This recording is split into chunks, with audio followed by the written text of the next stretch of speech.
Welcome, one and all, to Stepping Through the Gateway once again. I'm our DM for the night. I've joined by most of my players.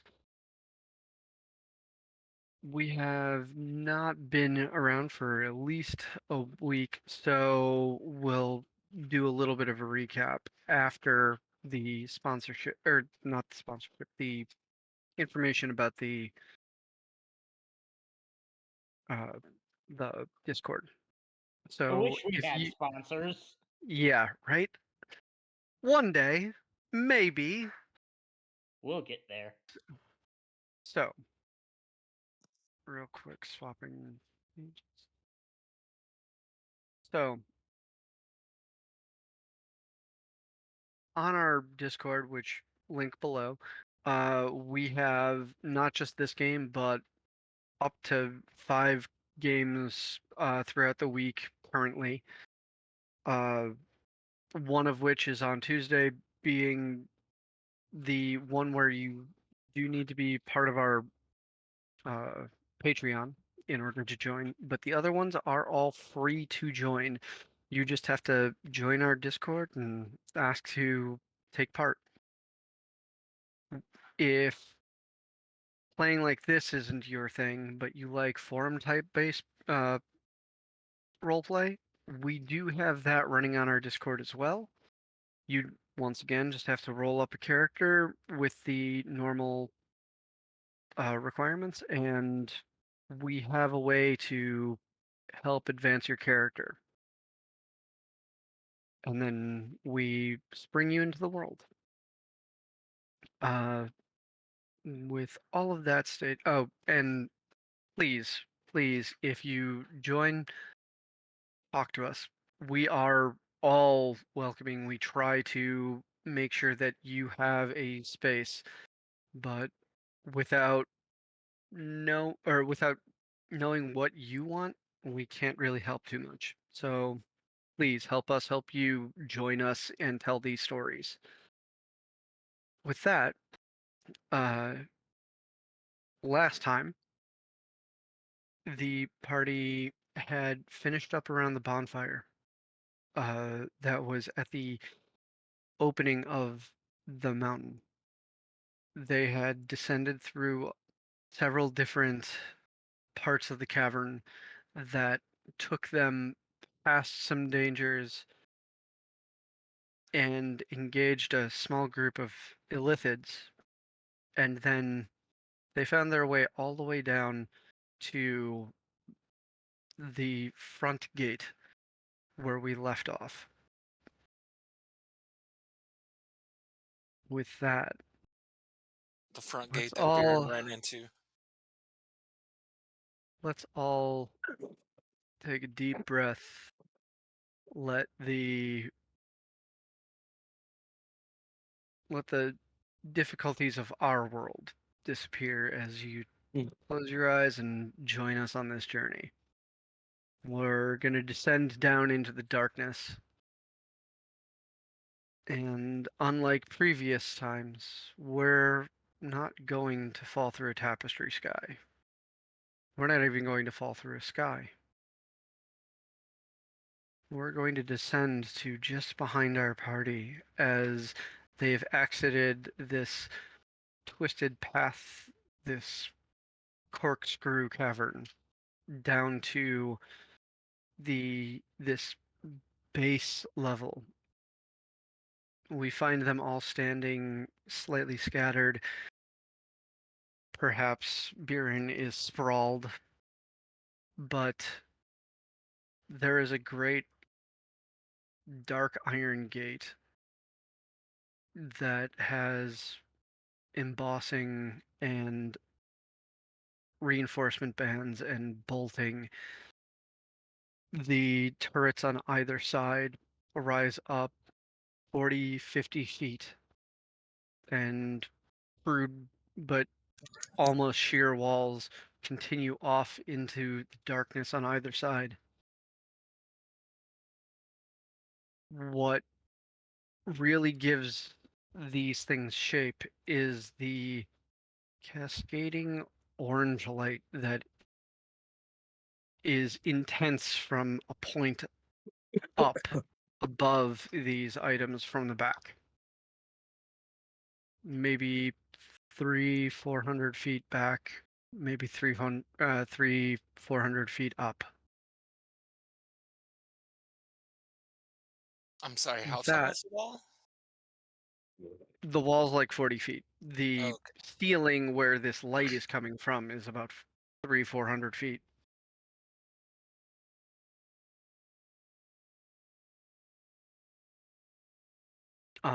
But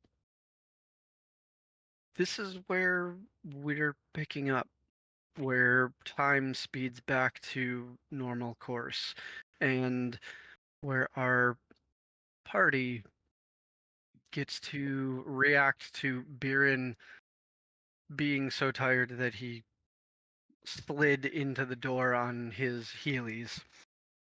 The Heelys.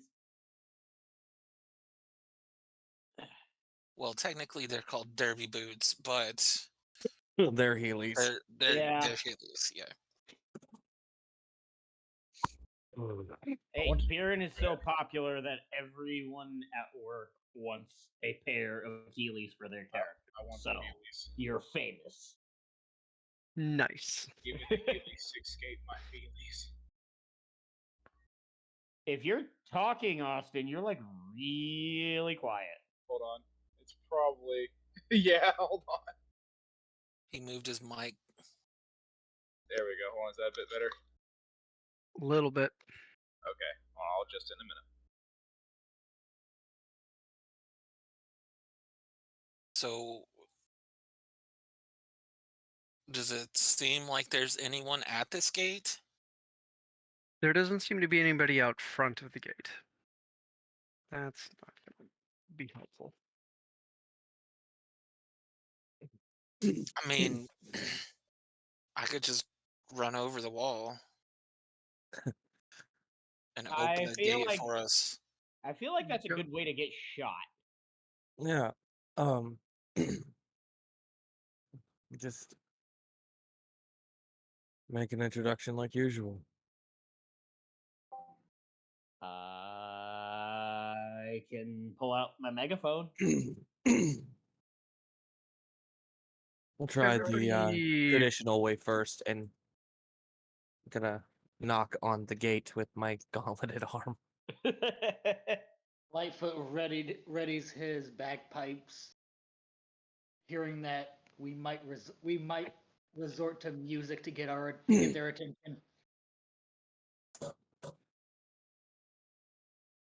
so two things. One, give me a just basic strength check.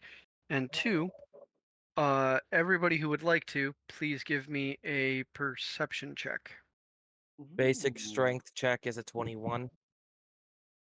Okay, and you said perception, so that's Ooh. That is a 27 for Adraxon on the perception check. I got a nat 20 on the perception. I am pulling out my dice right now. Give me a second. 17 plus 25. I got a 9.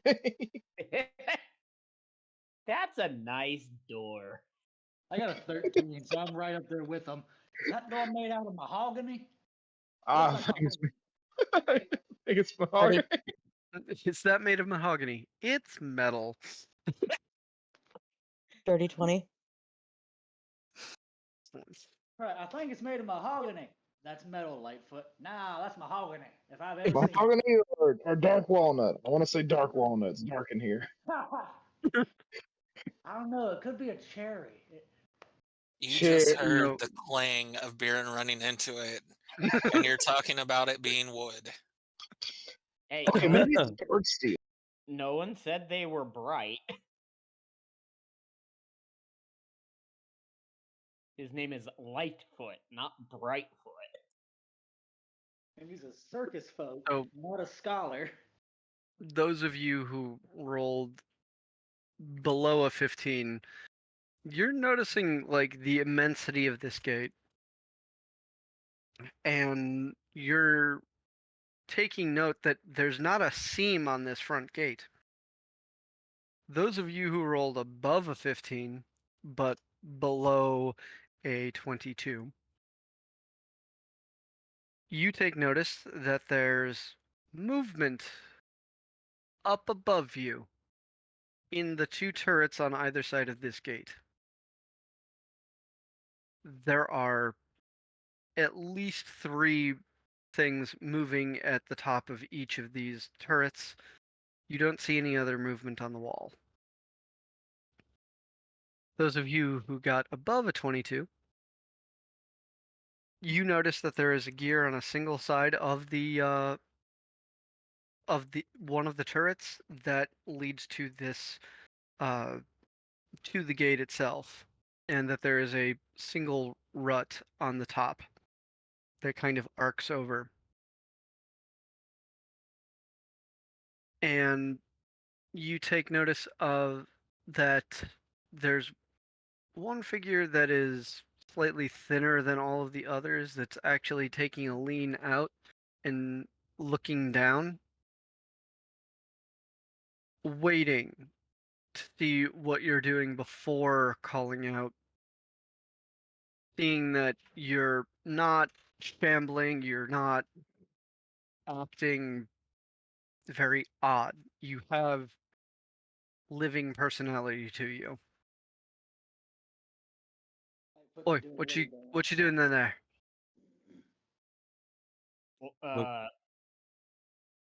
It's over the table. Fenris, who are you in this game again? Draxon. Okay, because for some reason I wanted to say Log, and then I was like, wait, no, it's Thraxis. No, that's completely different. Thorin? No. Okay. Ari looks at a Draxon and he just goes, and he just kind of like nudges you a little bit. And he goes, "Oi, you're up." He's like, "You're the diplomatic one. You talk." One of the two. Anyway, he looks up at the voice. At the We're distance, it's difficult to see actual features. You see a pulled hood. They are thinner frame than the other figures that are at the wall that are around the same height. And there is a glinting from the light that you bring into the area around the midpoint of their face. we've come down to see what was taking the replacements for the guards up top so long. We bought provisions for brought replacement provisions and are just trying to help.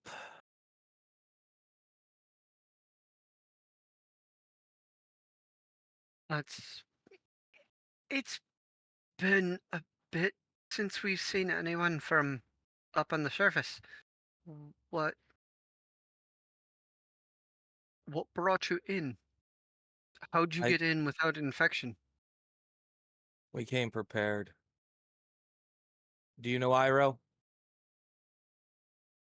Yeah, I'm his he's grandson.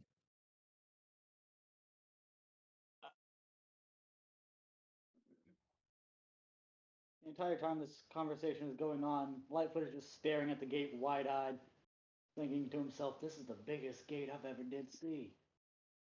Just completely oblivious to the conversation happening behind him. You see him chew on that information for a little bit, and he kind of shoots an eye over to the other tower and open it up. You hear a heavy thunk, and then the gear that's on the right side starts to turn, and you see the gate slowly roll out of the way. Lightfoot immediately jumps back, hands up. "I didn't touch it, I swear." No, they did. I was gonna say, Hence hearing why the, it's opening. I was gonna say, when the thunk happens, he jumps back. "I swear I didn't touch anything," and then it starts to roll open, and he's just, "Oh." Yeah, this disc looks like, or this gate is an immense disc that if anybody has, if anybody wants to roll to figure it out, I can give them the dimensions. If not, we can move past it. Now, just Really so I'm big. just so I'm aware, Easy. this is the first outpost. This is the front gate to the first ward, which is Yes. the first place where everybody comes through. Okay. And the 8th one is the one that we was also mentioned. Mm. Okay. And as it takes about 30 seconds for this to clear the gap of 20 feet between the two towers.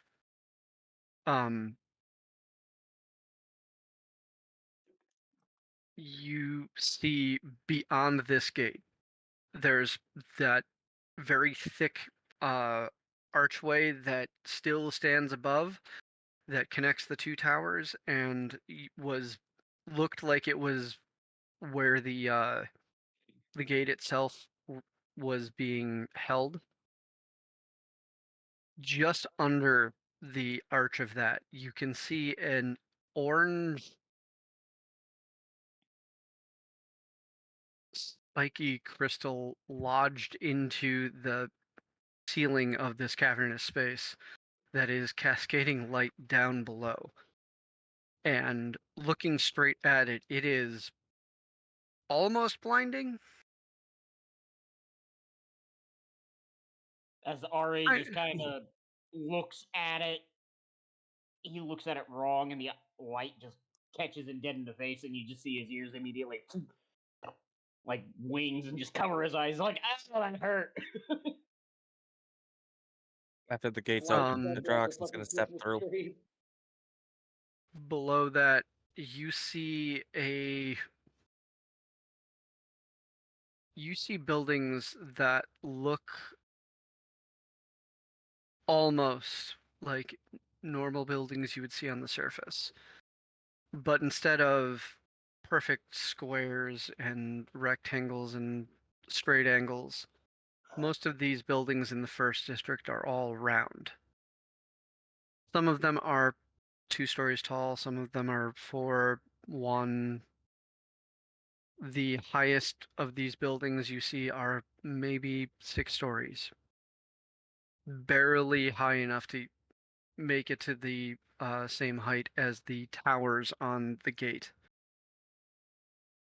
Guys, I think the cat wants to play again. Every And every session, he just wanders in. He's like, "Ooh, D&D." Anyway, sorry.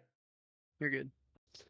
Um, as your entire party makes their way through, uh, one of the one of the smaller ones that are about 1 story but are really close to the tower. Somebody steps out of that. They are like in full plate. There is a hiss stirring from them instead of a clank every time they move, and they step forward to the point of just getting within maybe 10 feet of your group.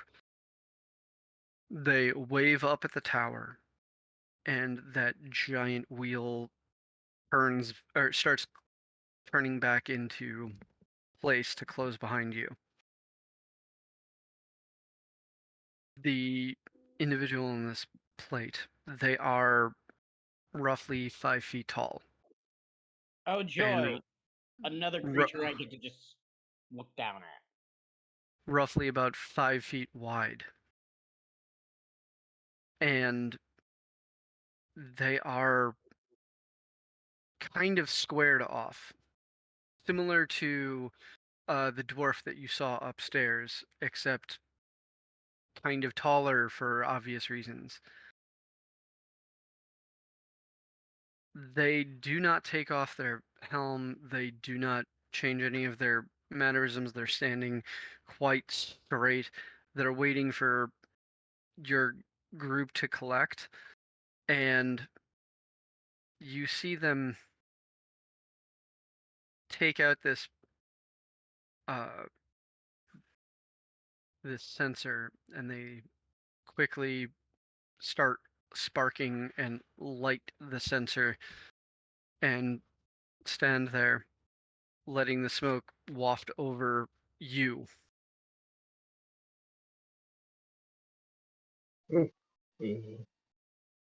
Ari's just gonna be like, extra precaution is always good, but just so you are aware, we did spend quite a bit of time next to that big fire you have going up there.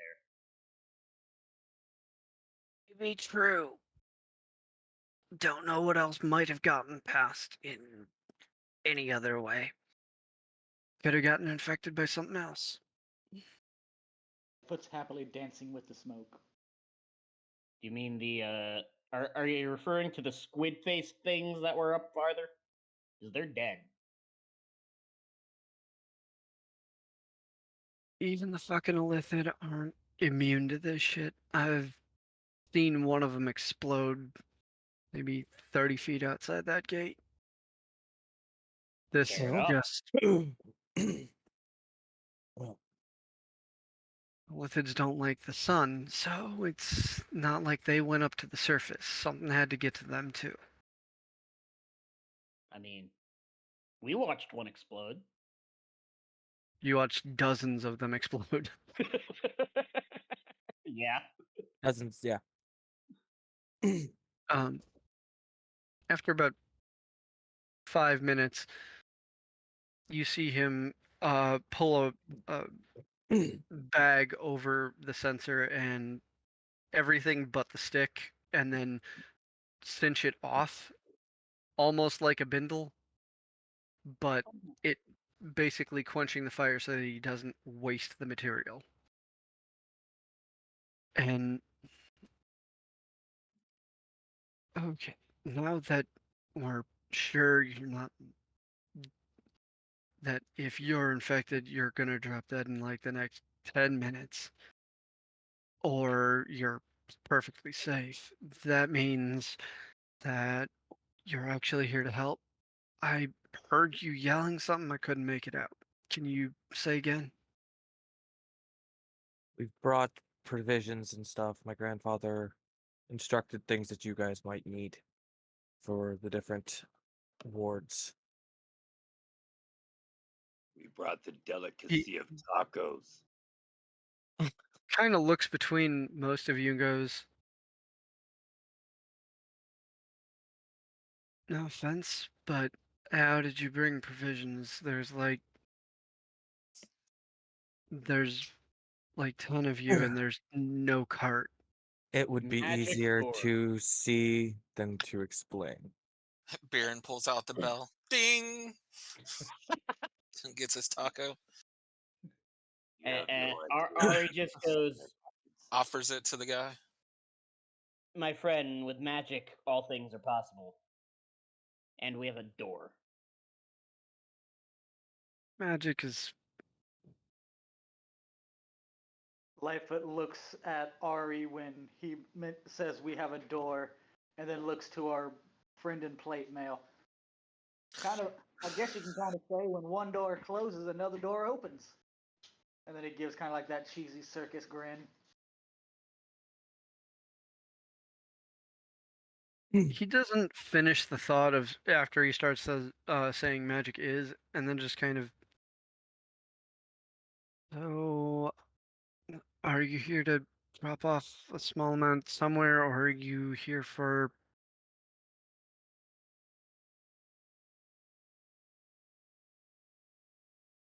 I would say place of origin and purpose, but that kinda doesn't matter too much right now. Main purpose is to help you all out and see if we can't find a way to remedy the situation on surface. As far We're as here place to, of origin goes, as he stated, it's that's not a that little. important right now. I was going to say that's a little difficult, so it's best if we leave it that way, as not important. Guy's The gonna lean forward. Has your parents not explained to you the meeting rituals? Well, you see, when a mama goat and a daddy goat, A Draxon Gibbs smacks fucking Lightfoot. At the same time, Ari just kind of bonks him on the head with his trunk. Shawnee's gonna kind of look around and then go back to the guy. I assume that you and your people are hungry. We're starting to run low on supply here in this ward, yeah. Well, But we have we might be one of the more well supplied since we've sent most of the others to the other wards to deal with a couple of problems. Kind of looks up, looks back.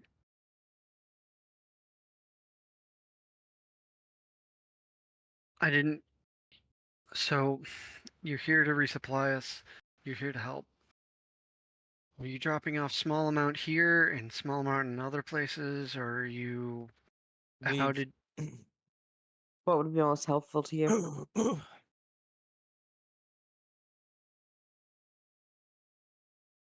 Central ward would probably be the best to get stuff out to every other one. So if you're going to drop off a lot, I don't know how, because I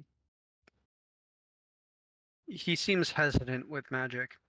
And then if others are on it, others are on it. Ward 50 is the most central one. Is there one that you know of that you were talking to go to, or I heard mention that there was trouble in Ward 8 and my grandfather went that direction. only like two old men that I knew that went towards Ward 8?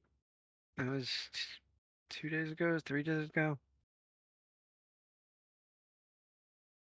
Uh, Newcomer and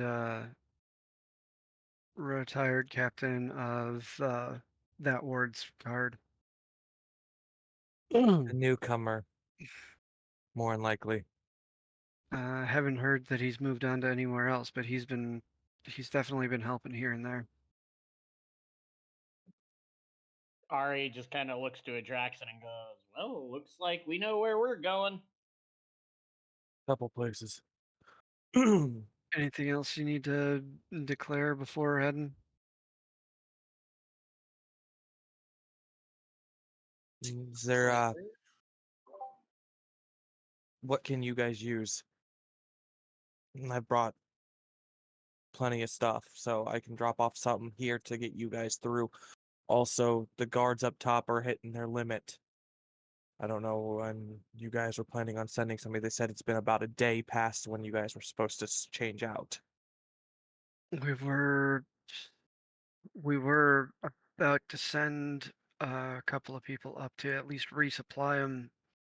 Well, they've been But resupplied for at least a day and a half's worth, but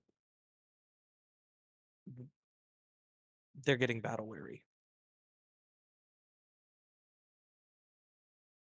that thing is, a lot of us are. Uh, don't know how well you know about situation other than everything's ending. And then again, it's not, because what ends comes back, and yeah, we Not cross. not the little things are ending. Everything's ending. That's what I'm getting. We're getting worn thinner and thinner day by day, hour by hour, and it's not just the surface anymore. A couple of the wards are. He goes silent. Oh, that doesn't bode well. Like I said, we're here to see if we can't remedy the situation. That's why we came. So Find you the want to source. go. You want to go see with your grandfather. Okay. Yeah. Uh, Ward 8. You can either go by foot, or if you have the gold for it, you can toss some down at the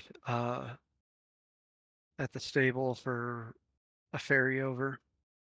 He pulls out some coinage that he's got on him from this work here. He takes a look.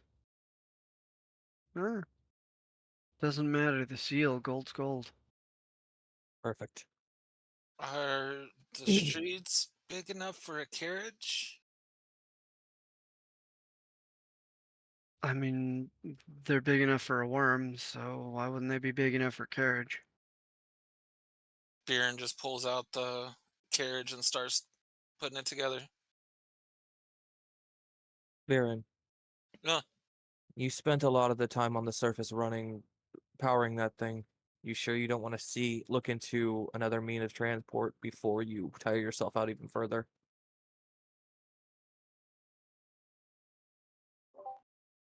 It's if you take the east gate, you can get to the 8th ward within 20 hours on foot. If you take a worm bus, you'll get there within the hour. oh, okay. Starts collapsing it back down and puts it away.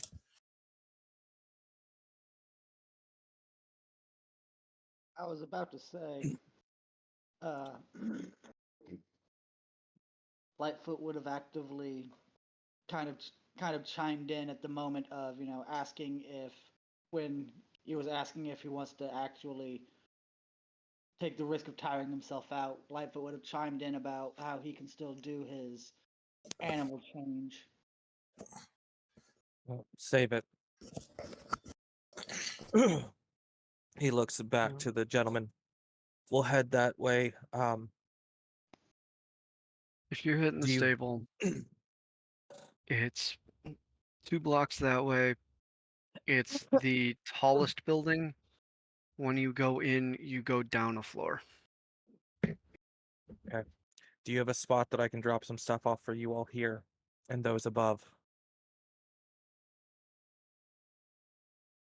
Uh, about a block over from that, the widest building has been kind of working as our uh, triage zone. If you got any supplies for food, medicine, All of it.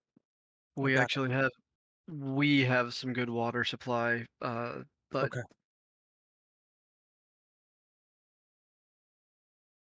So I'll head over there and then we can head to the stable. so you had a block down. Weird to hear or weird to see things in a circular pattern referred to as a block, but it's it's either 4 buildings built into a square formation or 9 buildings or 8 buildings built into a square formation and a pillar going straight up into the ceiling, or um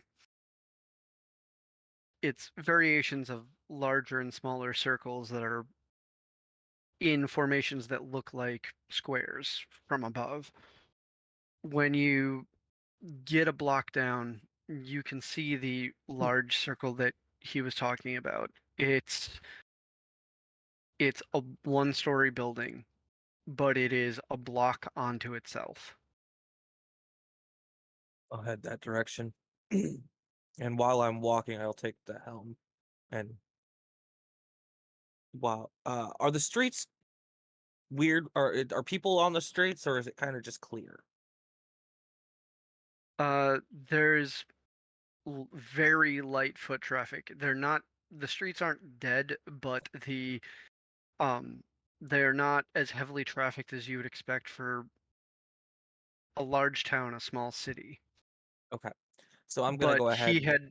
he had described to you the fact that many of their personal people had already moved out to other wards to Mhm. help things. So he's going to, rather than just removing the helmet completely, he'll collapse it back down. for the time being, and then head to that building. As we're walking, is there anything of note? Is there anything worth noting or anyone out of place? It's not that there are people out of place. It's that there are people that are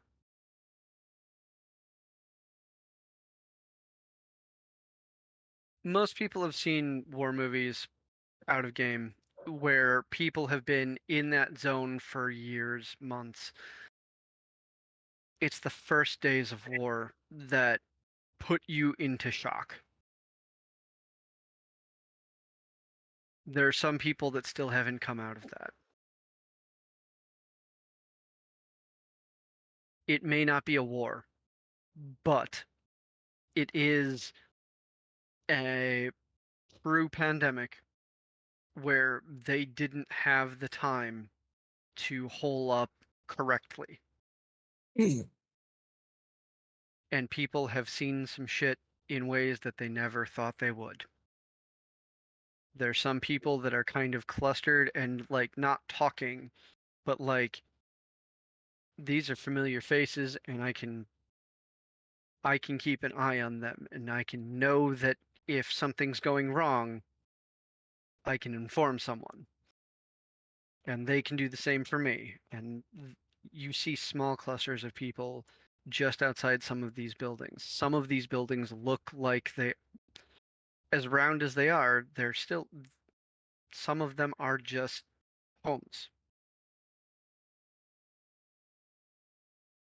And there are a couple of those. There's a few that are going down the street in pairs. Most of those people are like armored or heavily robed so that it looks like they are people that are actually trying to help with these situations and not and people that are trained for different walks of life, not just, well, I'm an innkeeper, I'm a moss farmer, I'm this other profession that's not made for this. Those people are walking. The people that don't feel like they have a place in this are huddled and down. Your group makes it down the street and makes it to this large building. And there is a wide opening about 10 feet wide. Uh, Doors are wide open. There's a small. If you've seen an auction house running when nobody or when there was no auction and people are just prepping things, it's still slightly a madhouse, but like much more organized. That's the same feeling you get here. People are rushing around making sure that others are informed of things, that the right supplies are at the right places in this large open area. And there's only like a couple of people that are staying stationary, keeping an eye on what's going on. People are approaching them and being told to go do other things. One runner comes through the door as you're coming in, and they give you an up and down look on each one of you as they're rushing past. They're carrying like a box about as wide as they are. Lightfoot waves. And step inside, see if I can't pinpoint the closest one of those stationary individuals. About 50 feet in is the closest one that is keeping an eye and making movements be concise. Uh, this is a this is a very thin, by comparison, 15-foot tall individual with very long hair that comes down about halfway down their form. They are almost almost sickly thin. but for 16 feet tall, that still means that their shoulders are like almost 8 feet wide, maybe 6 feet wide. They're Fought in creatures that size. That is scary. Kieran is now behind the Shawnee's wings. Oh, Repeat this repeat those dimensions for me. I heard the 6 feet wide. 16 feet tall, 6 feet wide at the shoulder. I almost want to swing my Morning Star at him, but I know better. Almost spindly. It's not often that Ari has to crane to look at, but so he's just like, oh, that's Their a big head is boy. their head is brushing the top of this slightly domed space. And Ari is immediately just looking at them and pulls out his notebook and just scribble, scribble, scribble. and you make it up to this individual. There is a very patchy, thin beard that comes down to about the middle of their sternum. In long, stringy strands. They have sunken features, but they still have a liveliness about them.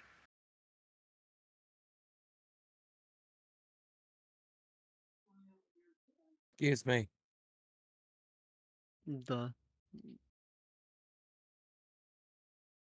I've got supplies I'm dropping off. Where would you like them? Where are these supplies? You got an open wall?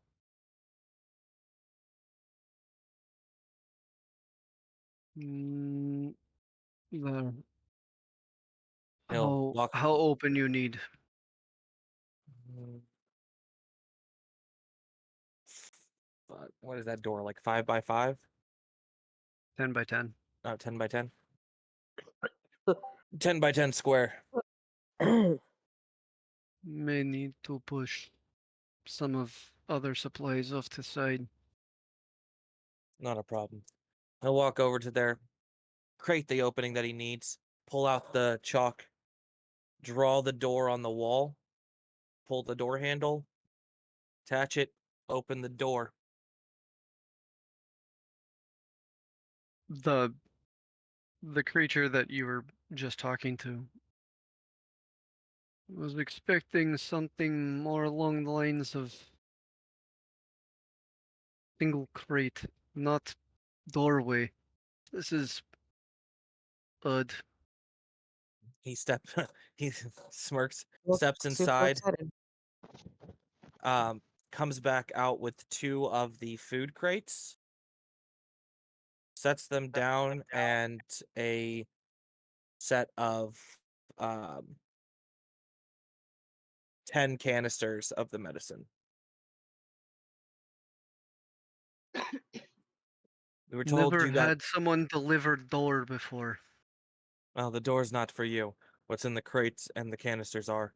We were told you have a pretty decent supply of fresh water. The boxes are non perishable foods. The 10 canisters are medicine. How does this work? You open a canister, leave it upright.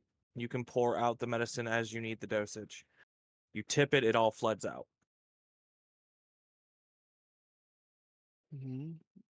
And the crates are just crates? Yes. Mm, good. Simple. And after he's got those was out, he'll close the door, remove the handle, and put it back away. was this where did this come from? Is this charity? Is this do I owe you? Don't know anything. We were sent to help, dropping this off here before we make our way to the 8th Ward. Careful. I hear le- I just got word maybe 20 minutes ago. Eighth Ward is on the brink of falling. Fantastic. Would be the fifth to have to be quarantined completely. Well, then we have no time to waste. I suppose I can leave these with you.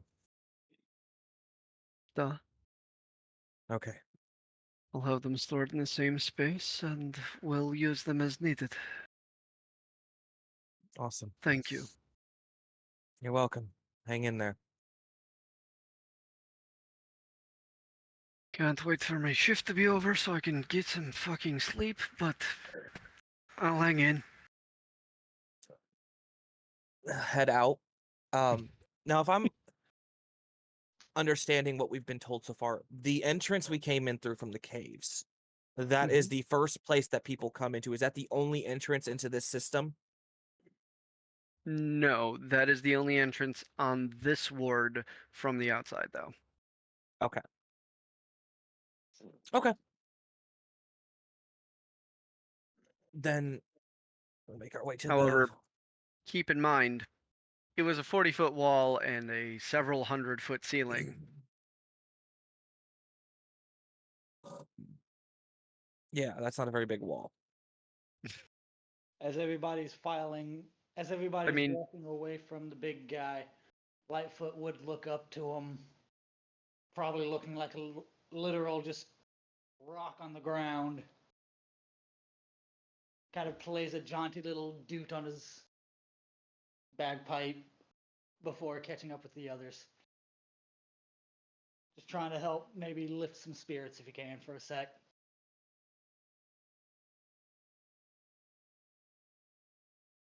Guy's also gonna get close to Ari and ask him if he has anything in his book about a bus that carries worms.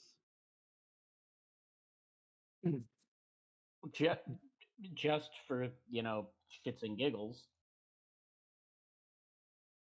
Give me that history check. That's what I'm doing. It And is then a and then give me that. Yep. D1 hundo. Got it. It is a 21 for the history check.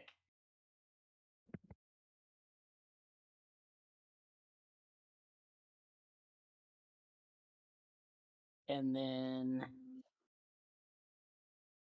an 86.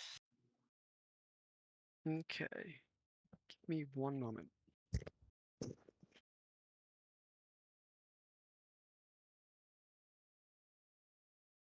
As you just see Ari furiously flipping through his notebook looking for it. The information he seeks.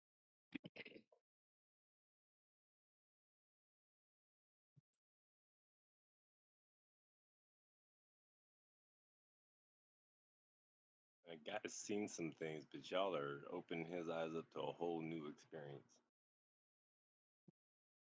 Oh, just wait. Just wait. Hmm. Does Kriv wear armor? Craven guard the least armor. I do not wear armor, my friend. Okay. If I did, it'd be bad for me. I can't. It gets kind of itchy under there. No, this might help out a little bit. Guy has The- nipples, so he doesn't keep them covered. Adraxon is going to give Kriv a harness.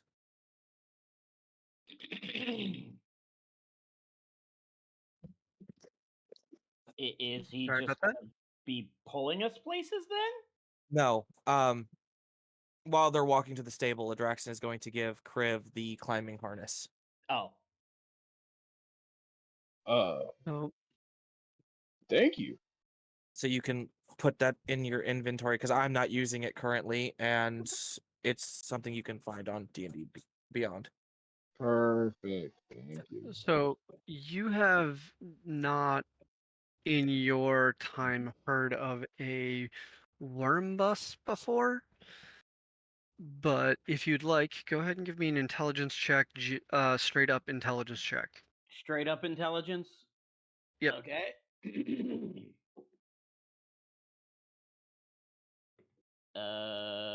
That is. It keeps landing against my cup and like tilting. That is a 19. You are semi-familiar with the term bus. You are very familiar with several different kinds of the word worm. You figure that they probably have some combination. You're just not sure exactly what it is from this moment. Ari is going to, as he's flipping through his notebook, he gets to the next spot where he has the next blank page. He just looks to Guy. Yeah, Guy. And he just says, "Well, I've not heard of a worm bus. However, I'm familiar with worms and somewhat familiar with the concept of a bus, so I assume they have something to do with each other. My guess is, making an inference, I would say it's a carriage pulled by worms."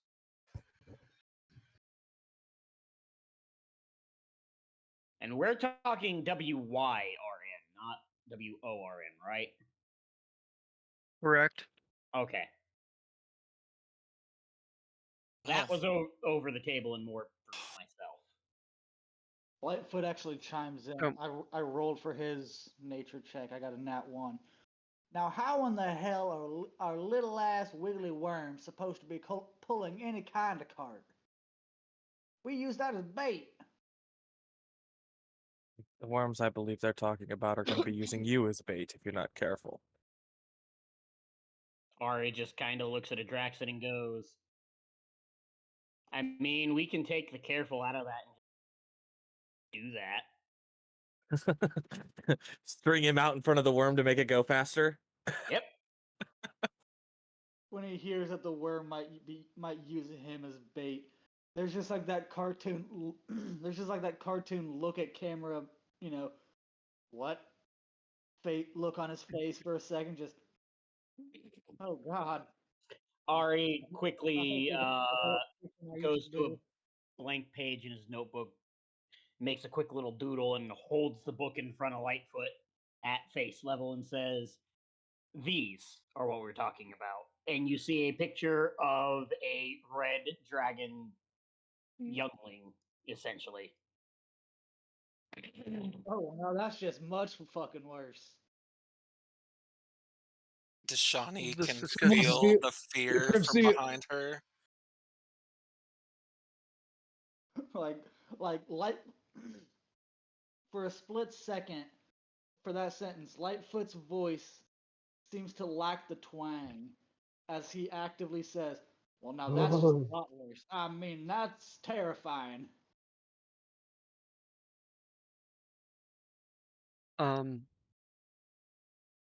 You arrive at the building that was described to you, the single story that was, or the 6-story that was, you were supposed to go down once you got there. There's a door that Ari is going to have to barely duck to get under. It's just a couple of inches too short for you. But it's about it's about 8 feet wide and is a double door, but it is unfortunate for you. When you see him walk through it, you literally just see him kind of slouch a little bit and then pull his head into his shoulders. Lightfoot walks through this door, this massive door compared to him. You know, normally I would question why having such a big door is normally an option, but seeing our friend back there kind of makes sense now. I never knew folks got to be that tall. Well, You come into this space. There is a stairwell going from the right that is kind of just a ramp going down along the wall. and out of sight. There's another one going up to the next floor.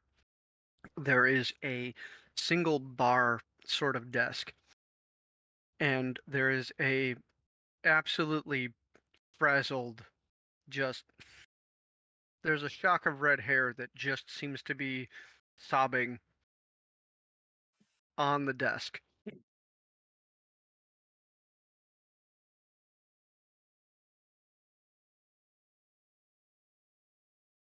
Are you the one we see about acquiring a ride?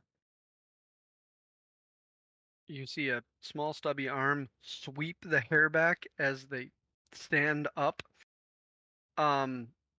This pile of hair has suddenly turned into a what looks to be a female gnome whose hair goes down past the bar behind her.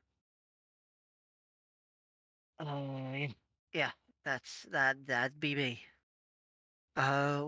What are you? Sorry. Oh, good.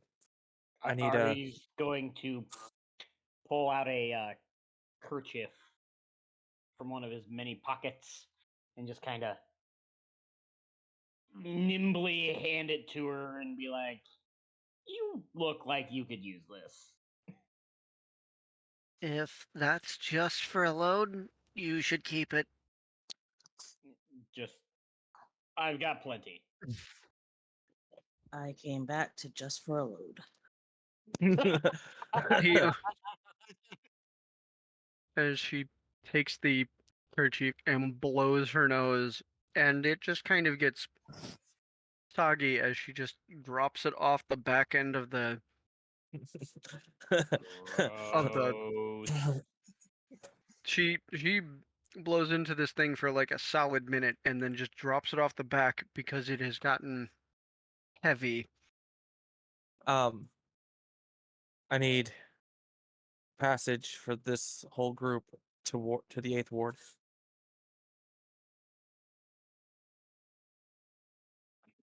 The one pill? What do you mean by that?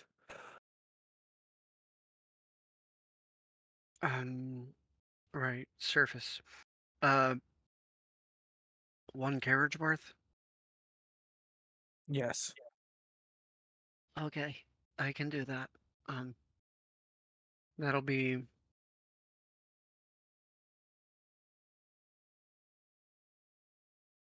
40 gold for the lot of you. I set it on the desk. Okay. you see her pick it up and it just kind of gets disseminated into several different pockets in her outfit. You see her step off the bar and walk down some stairs, disappearing behind the bar, and then see her come out of the side of the bar and start heading down towards the downside, or the downward stairs. Deshani Follow. mutters. Deshani mutters, "This is why you never bite coin."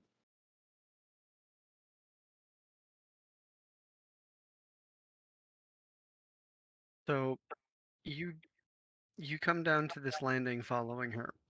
There is a metal grate, and you hear like shuffling, not shuffling, you hear like grinding movement below you, but you don't really see anything.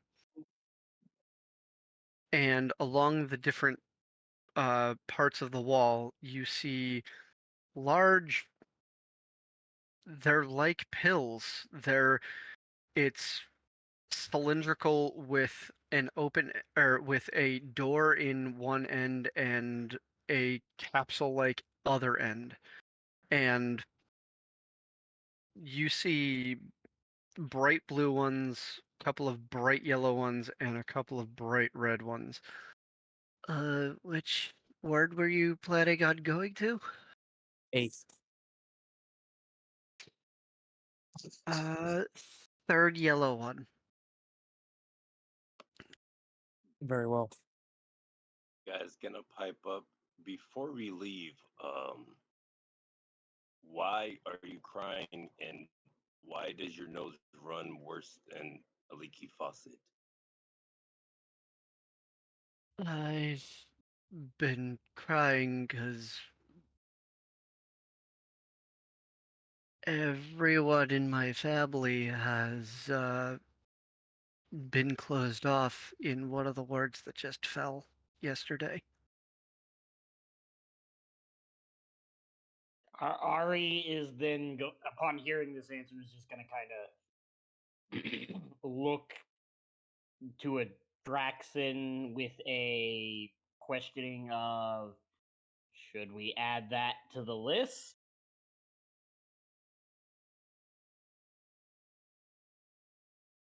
Well, if that ward's already fallen, we'll deal with it in time. We need to keep the 8th from falling. Or at least do what we can to help those who are already over there. Hearing the sad news, Lightfoot's ears fall back as he takes a rather timid step forward and lays a rather timid, gentle hand on her shoulder. Well, we're here to help now. We're going to do everything that we can to save everybody that we can. Your family's strong. They can make it. We just got to have faith. Hope is And the only thing we got when all falls. I'm and going to not to try. They our angel a lot of gods, so I'm sure she could pray to 1 or 3 or 4 for you. I was going to say I was actually going to roll a persuasion to try and kind of lift her spirits a little bit. go for it. I'm going to pull out my d20.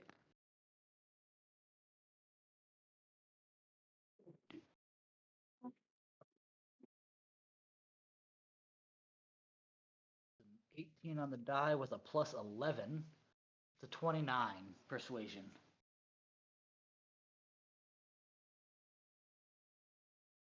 His words seem to be coming from the heart, as if he knows, the pain of losing someone very dear to him in a tragic way. Maybe they were able to hide.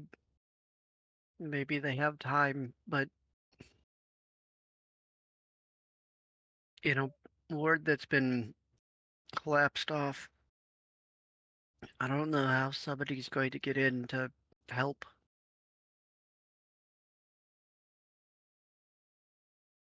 I'm sorry, did you say collapsed off? Well, it makes Once sense. when they've overrun, we have to collapse the gate so that they can't get through and start infecting others. Yeah, underground, it makes the most sense. Oh, let's get a move on. We can assess the damages as we move. I'm on it. You're right. I'll get them ready. Appreciate it.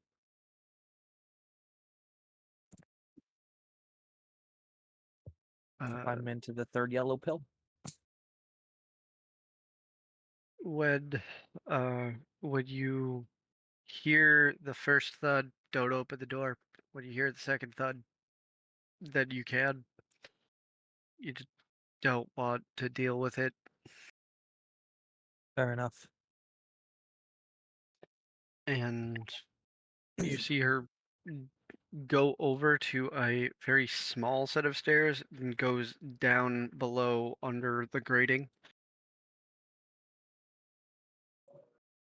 Draxon will get into the capsule and Okay. pull his activate his helmet again so it slings up.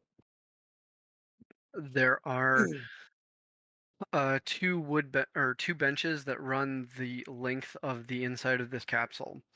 And there are racks above that have little bars that would hold things up or be able to take luggage and be strapped down. There are no windows. There's only the one door. And there is a sconce on the far wall that lends some light to the space.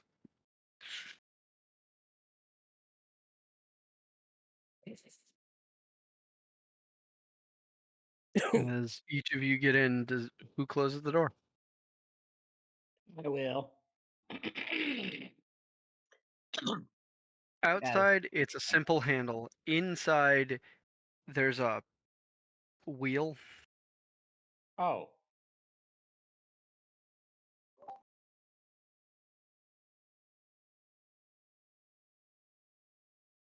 And as you turn it, you hear it lock into place and hold the door steady.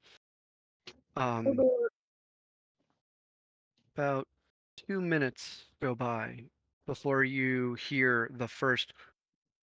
There is a heavy thud from outside of this pill.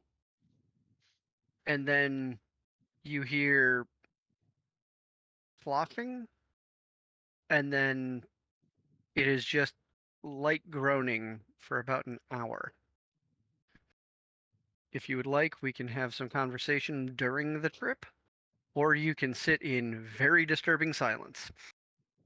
Guy's gonna look at Ari and tell him to jot down in his book that worm busts mean that you get eaten and you're riding inside the worm. Ari's just gonna Bring it look here at in him camp. very confused, but be like, all right, and do so. I Biren know the falls back sounds asleep. of being eaten. Not personally, but I've heard them. And that's what happened to that pill that we're inside of. Hearing that, Lightfoot's eyes kind of go wide as he looks to Guy. Does that mean that when she said wait for the second thump, that, oh dear lords. Everything that has an ending has a beginning. We went in through the beginning, we're coming out the ending.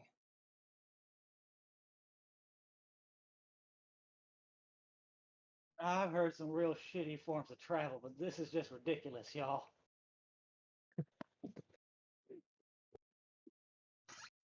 Draxon is just standing next to the door, not even sitting down, just leaned against the wall of the capsule, just impatient. We've all been in fast moving trains before. The bottom of the pill does have the weight to keep you relatively just. This is how gravity is supposed to work. But the body shifts back and forth, and you rock, and if you're standing, you have some difficulties. Biren used the tie down straps for luggage and just strapped them around him as he passed out. Yeah. Well, the hour goes by, and you hear that weird sloshing again, and then the second thud. Lightfoot just shivers. Doesn't say anything, just. I'll pop the door. Watch your step.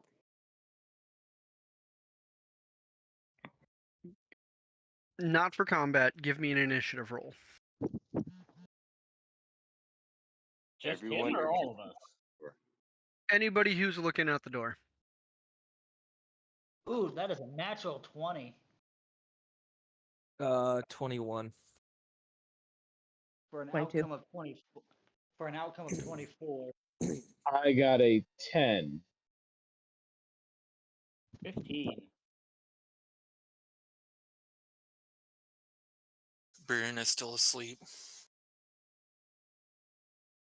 Probably for the best. 18. Did anybody roll below a 10? That was looking out the door. I don't think so. Okay. No, So, no one. I was the lowest, but I got a solid 10, so I think. Yeah. So everybody that was looking out the door, you get a full wash of what just happened over the last hour, and it wasn't far off from what had been theorized by Guy. Great. You didn't go out the other end though. We got thrown up. Oh God. You just catch in the last moment before it goes back underground something akin to a purple worm. It is much larger and like electric yellow. Oh boy. Like a magic school bus, but a worm. It's a worm bus. Lightfoot just stares at that direction, slack jaw. I am going to have so many stories to tell when I get back home. Ari just kind of goes, looks to Mask. Lightfoot. Different creature entirely than what I showed you, but there you go. Shawnee's just gonna kind of tilt her head. Well, that's gonna be a good painting. All right, guys, make sure you get your masks settled. Lightfoot dons his mask.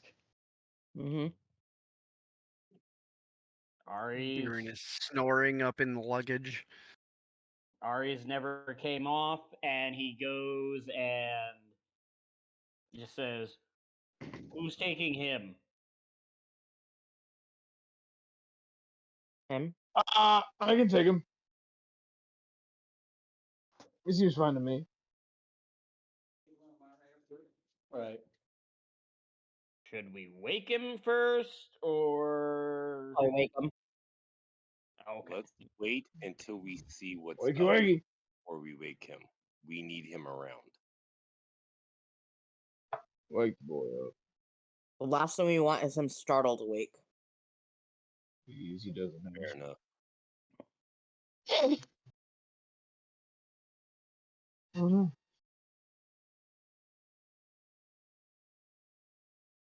You Sorry. Go ahead. Baron wakes up You- and unstraps himself. He still hasn't removed his mask the whole time, so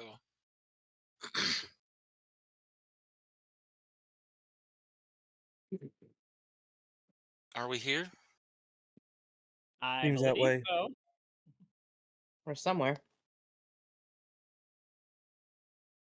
Gonna step out of the capsule. So that way everybody else can, funnel out as they need to. There's a similar setup to where you left, except most of the pills here are red or like a forest green. There is a single purple one. There is a stairway going up. There's nobody down here with you.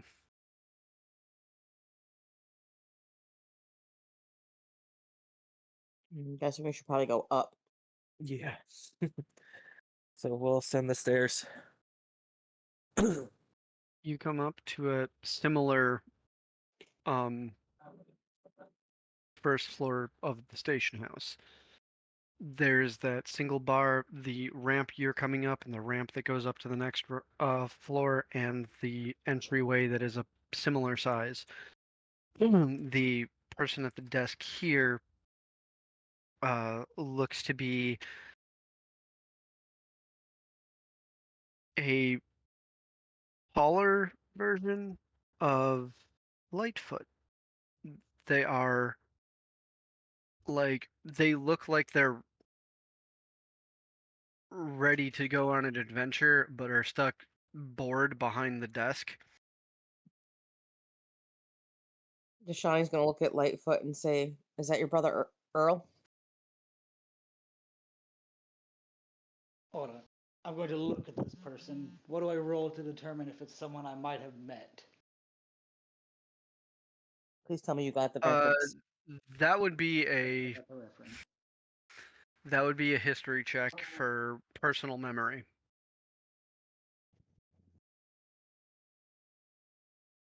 You sure it's not his brother Daryl or his other brother Oh, Daryl? it's Daryl. It's Daryl, not Earl. Sorry. Yeah, I was about to say. That's my, It's Daryl. Sorry. You got the reference. 17 Don't matter. Brothers, The other was named after my grandpa.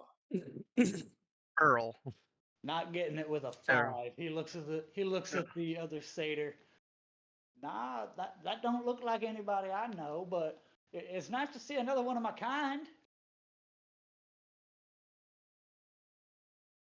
You don't really believe they would be one of your pack, tribe, whatever you wanted to call it herd. back home.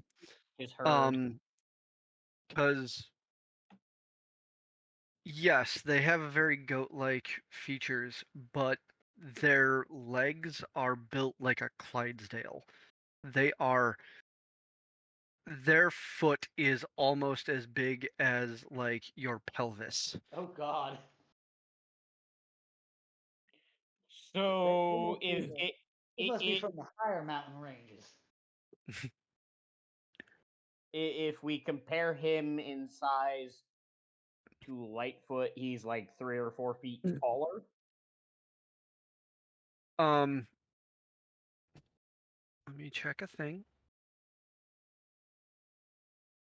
He is 2 feet. He is exactly 2 feet shorter than you. Okay. So he's a 7-foot satyr. Got it. Yeah, he's the other end of the normal spectrum. Yeah. He must have been from one of them mountainous herds. I hear they get to grow large and big because they got to deal with rough terrains. Not much like us plain folk. It's maybe why the doors on the stables are built for such tall. Yeah. Maybe he got some of the water. He's juicing. Maybe it's Maybelline. Maybe it's Maybelline. He kind of looks over you and what you boys doing up here? Just came from the first ward. Mm, Be so right back. new in or just transfer? What New you here in. for? Here to help. My looking for somebody. Who you looking for? Maybe I know where they at. An older gentleman by the name of Iro. Was told he was headed this way 2 days ago. He probably have had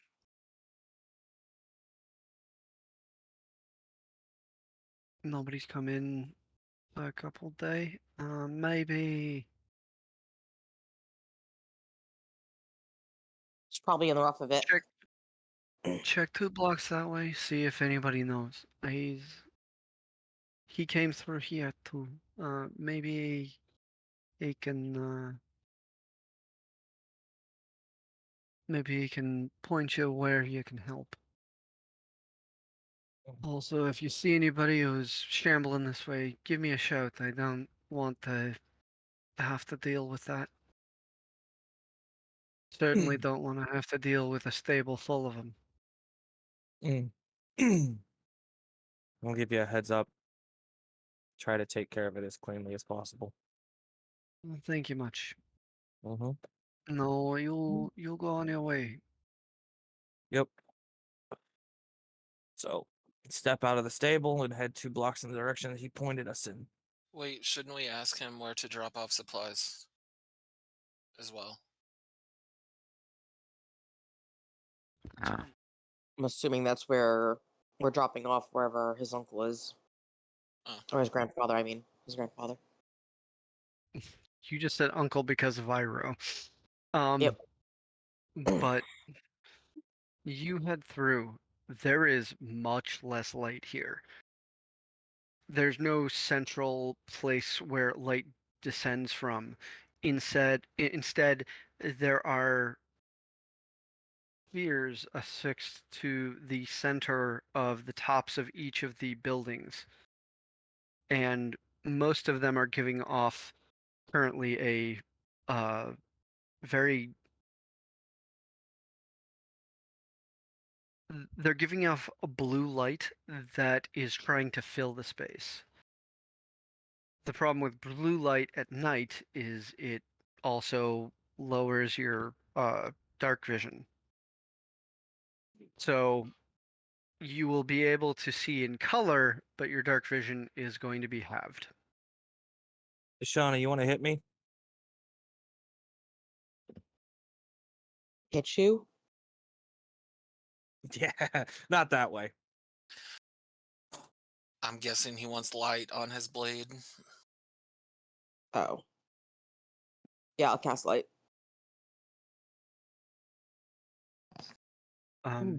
You start heading down the blocks, and very similar to the previous ward, they are circular buildings. Most of them are at least 3 stories tall.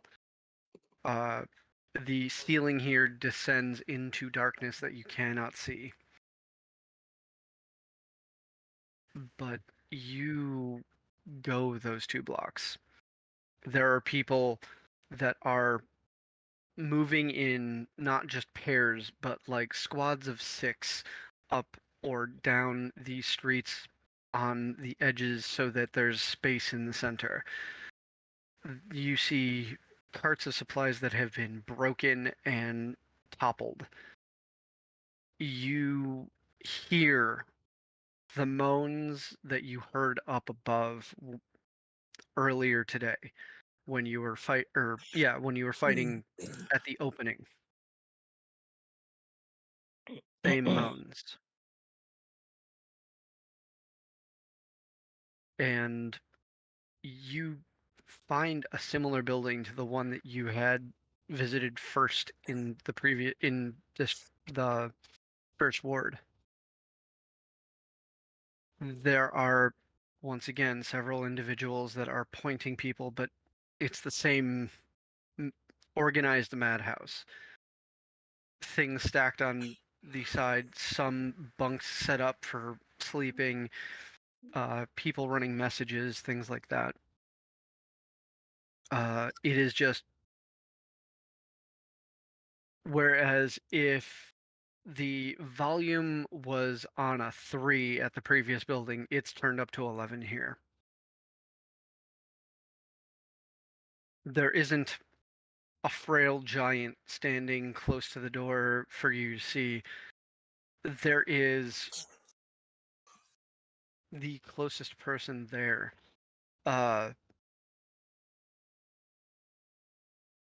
You see somebody who looks like they didn't form right. They're about 8 feet tall. They have a more massive right arm and a spindly left arm. Their face is torn and scarred straight across like there was fire or acid that just left lines.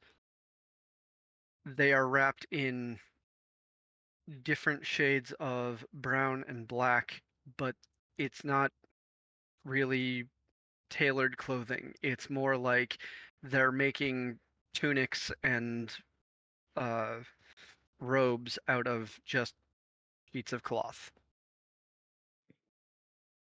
Their most of their skin is a pop between brown and gray. The scars are vividly like slight green, but almost almost white level of pale green. One eye has gone completely white and the other is just vibrant, shocking purple. And they're doing a similar job to the one that you talked to. Just they're not talking, they're just pointing.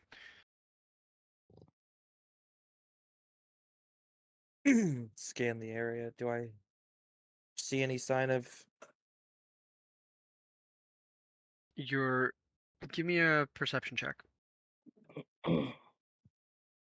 That is a 21. Your grandfather is not in this room. I'll approach the big guy.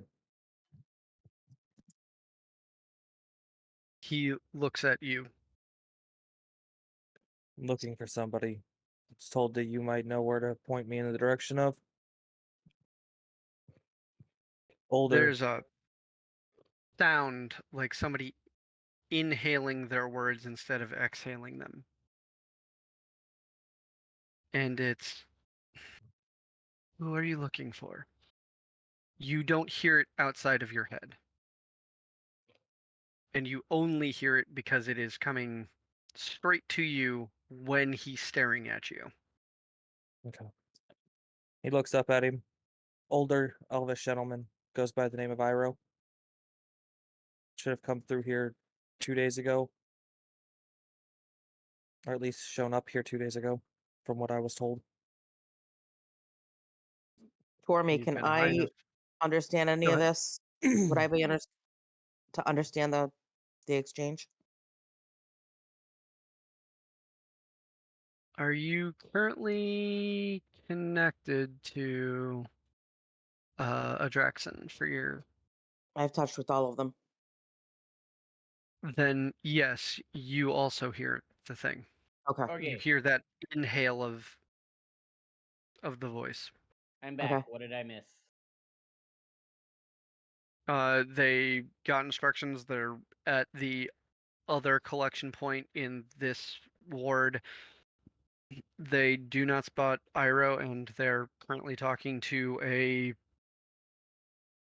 thing. Okay. Yeah. Sorry, I disappeared for a minute. I had You're good. a work issue. That was fun. You're good. But we're back. Let's do things.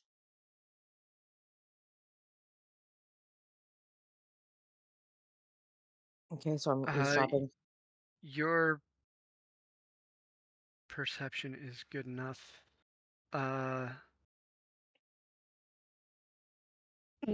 You see a very faint red symbol go across his white eye as he's looking out, and then it fades, and you see a little bit of like black ichor dribble from the eye, and he wipes it away, and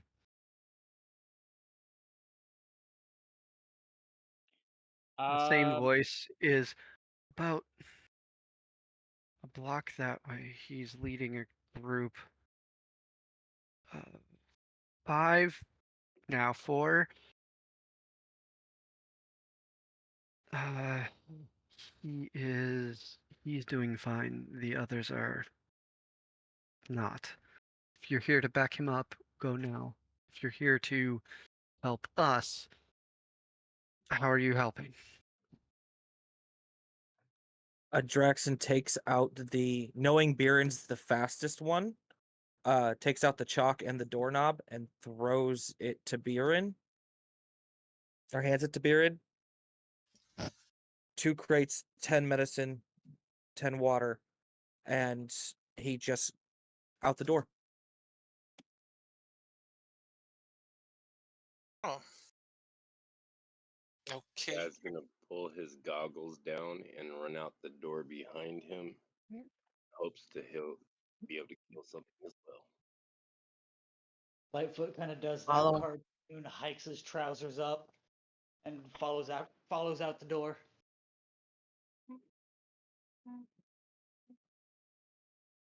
I Ari just will. looks at the Shawnee. I'm gonna start heading after Adraxon and telepathically to Baron. Super speed on this. All right. So first things first, I need to find a spot for the door. Is there a spot on the wall nearby? Give me a perception check, unless you want to talk to the guy. 19. There is a space that is just barely wide enough on a wall adjacent to the door. You can you can draw out the space there. I run over to the wall and I draw the door and put the handle on and open it up and grab 2 crates and you said 10 medicine, 10 water, Yes. and set them in front of the person.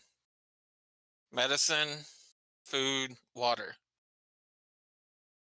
The You containers, don't tip them over 45 degrees or everything will just come pouring out. There's a lot more in there than what you see with your eye.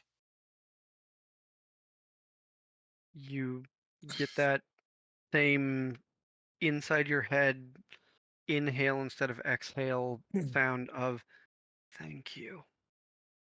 And I'll close the door, grab the knob, and bolt after everybody else.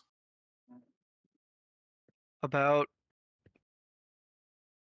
30 seconds after the rest of the group makes the trip the entire way and is right up behind where this line against the dead is established. 50 seconds, no more.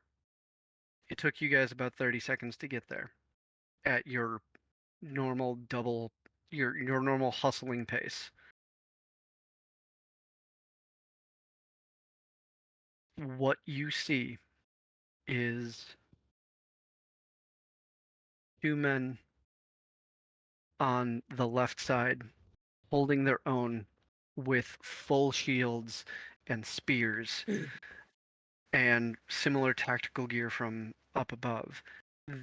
On the right side, you see a very lithe, uh, spindly woman who is not wearing a shield on her arm, but is wielding a pair of whips in a way that is kind of dazzling, and a and a male figure that is more squat than the dwarf up above that is just he's got 2 war hammers and there is light coming from these hammers that are just blaring into these undead. And then there is the elven figure that is between all of them, holding a space of 10 feet instead of 5.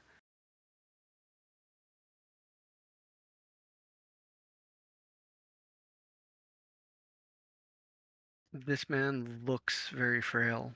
He's standing about 5'6", maybe. He's at a full attention type stance. His hair is a pure silver. Can't see the eyes because they're turned against the waves of undead that are at his front.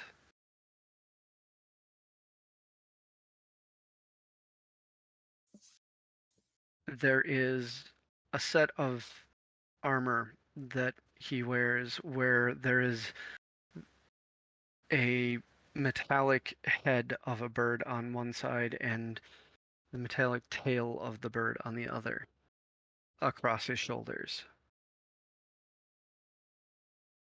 He is currently wielding a very thin but impactful hammer that is just it's too big to be or it's too small to be a normal maul, but it is too big to be a warhammer. And he is spinning in such a way that you can understand how somebody who is his age has gotten that graceful through practice, you're wondering how somebody his age could still be this graceful.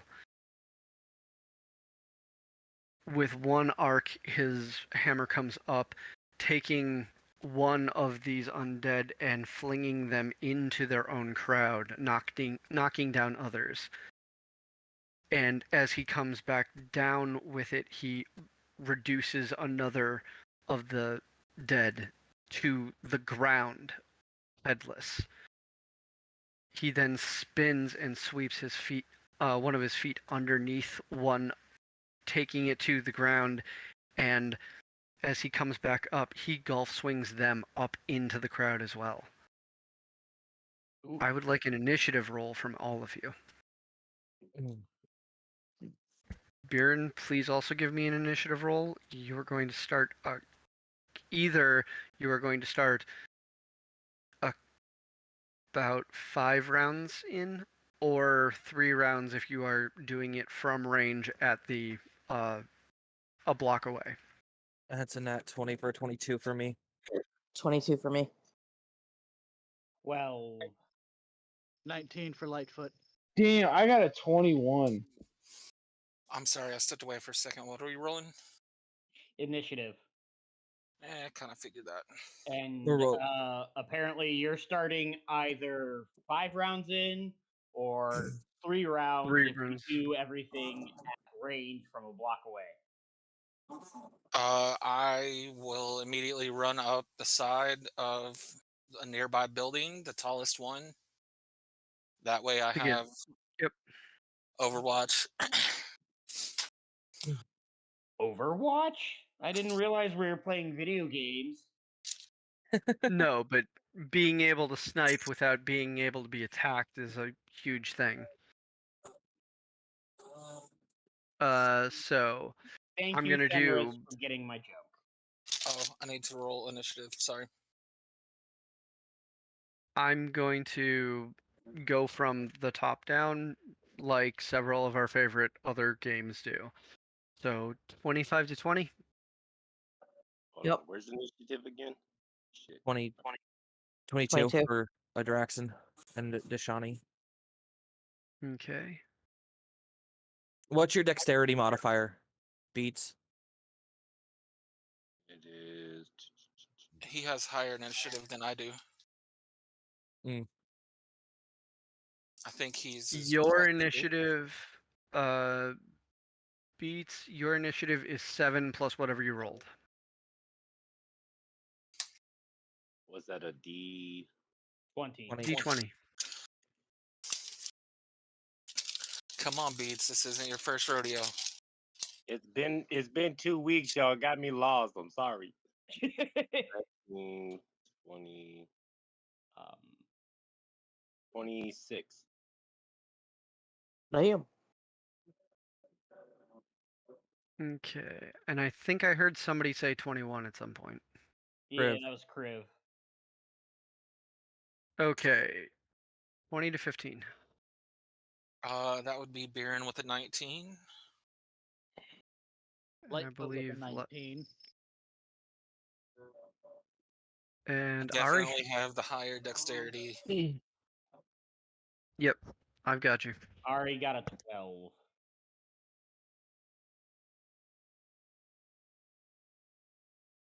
Okay. I've got you all set. Let me do a couple of rolls here. That +0 on initiative kills me. Yeah, but you're a skill monkey, so it doesn't matter. That's true.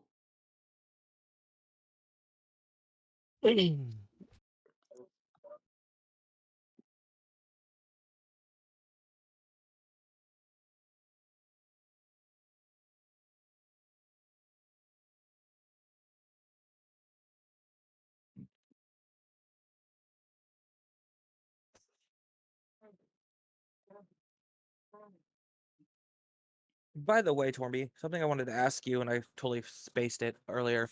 That Yeah. hour-long ride to the 8th Ward, could we have used that as a short rest to take some healing? Yes. Okay, cool.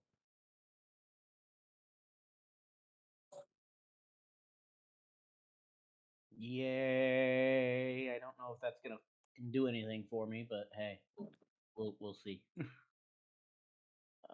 I mean, you could have done your Song of Rest. You are correct. I forgot about that.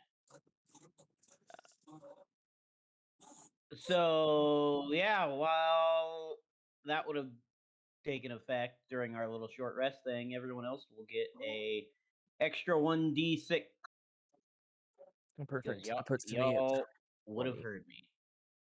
So I've never really done over the table, never really done the short rest thing on the actual D&D Beyond. So you just click short rest. Yeah, and then do I like just select one Ha- hit die or whatever? Yep. However many you're gonna roll, yep. And then you just hit take short rest and confirm. And it'll automatically roll it for you. Oh, okay. And make sure that HP change things off. There we go. It didn't heal me at all. No, it didn't let me roll mine either. So you'll have to what you have to do is after you Manually roll. yeah, you can manually roll, or if you select Oh. a certain number, it will give you the dice thing underneath, and you'd have to click on that before you hit take short rest. Oh. Yeah. Okay. So reset.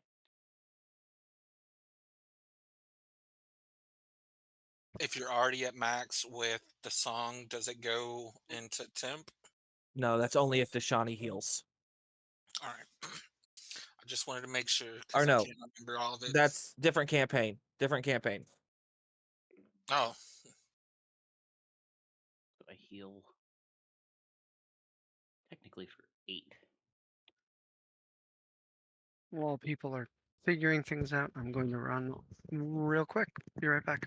I'm gonna run to the bathroom. Okay. I don't know how to fucking add. But hey, it at least gave me my bardic inspiration back. Yay! Even though I've only technically used it once.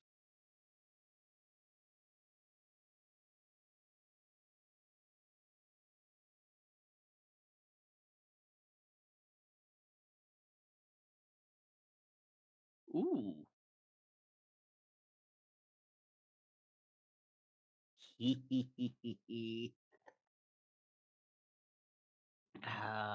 Let's see. How many of us are there? 6? Let's see. 1, 2, 3, 7. 4. 7. Ah, damn it. About that. All good.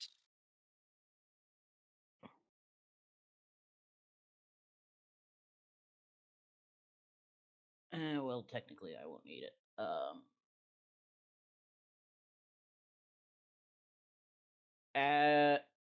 Charmy, my friend. yes, Before like the combat and everything actually starts, would you allow me to use one of my bardic inspirations?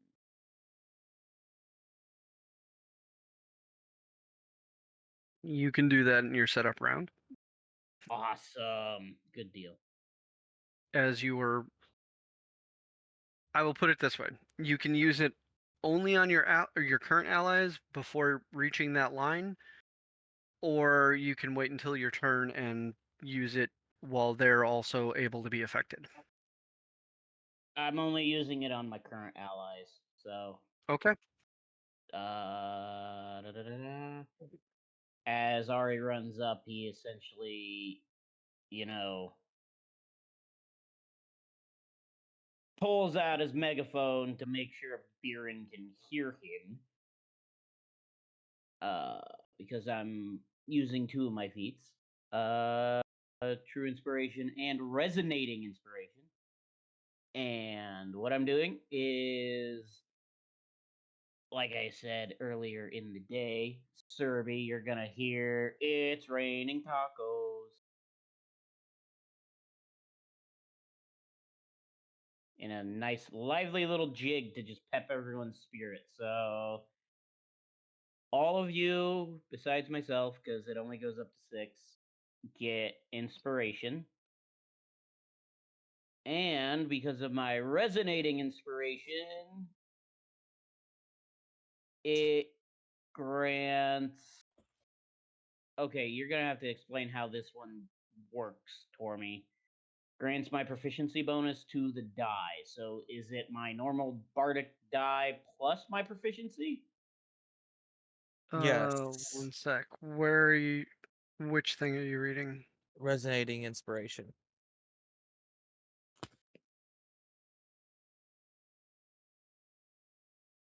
There we go. You increase your bardic inspiration rolled by your proficiency bonus. So you'll add 3 to your Yeah, bardic inspiration.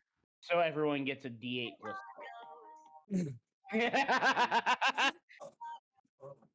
Who's playing it? Because you're awesome. Beats. Yep. That's exactly what is heard.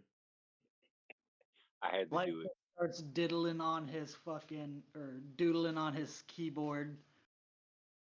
So now those. Let me see something real quick.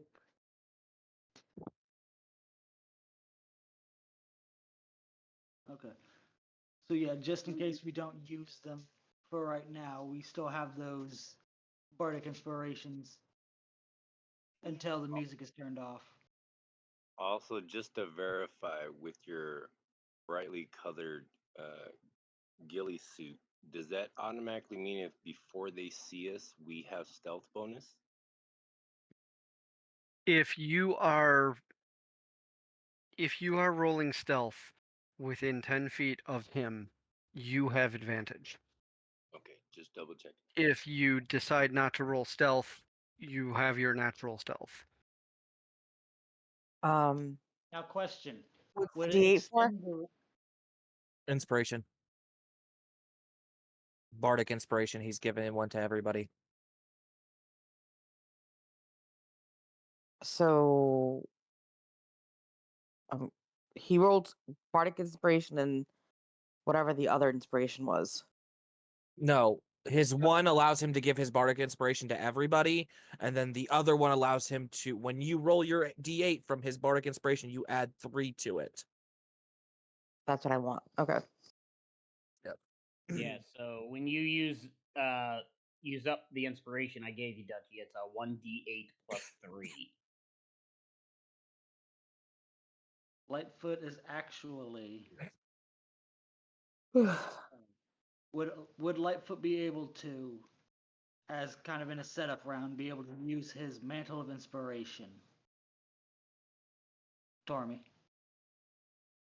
Taking a look real quick. Says as a bonus action, spend 1 use of bardic inspiration to grant 8 temporary HP to up to 5 creatures you can see, and that can see you within 60 feet. Yep. You can do that if you would like. All right. I'm gonna go ahead and give the 5 most likely to be up front in melee combat with these things an additional 8 temporary HP. So I'm guessing that's going to be Guy. Names. It'd be Guy, probably Kriv, a Draxon. If it's within 60 feet, I don't know how far back Biren is. You said front Baron. line. Baron's like a block away. Yeah. He's So in the crow's nest. Okay. So, we're going to start at the top of the order.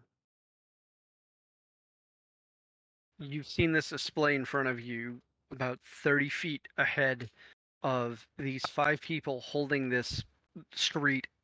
The block is you do not see an end to these things behind it or on the other side of them. You see 2 people holding the line on the right and 2 people holding the line on the left, and an old man kicking ass in the center of the street with a hammer.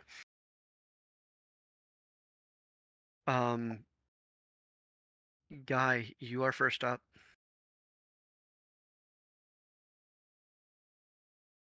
You guy's gonna pull out his dual axes and wave his hands over them, and as he's doing so, they're going to start to sparkle and crackle as he's adding lightning damage. So I guess Kitty. Also, please remember that those of you who have those nails, these are Mhm. undead. the nails. Yeah, the spikes that I gave people, the needles of sacrifice. Okay, so I take 6 damage for invoking the right. And then I'm going to head, guys, going to head towards where the lady with the 2 whips is fighting. And initiate combat. Between her and the guy with the hammers, or her and the old man? Between her and the old man to take like the open space. Okay. You see, as you come into that space between them, that these are similar to the ones up above. They are bloated. They are like they are bags of disease and filth. They are no longer the person they used to be.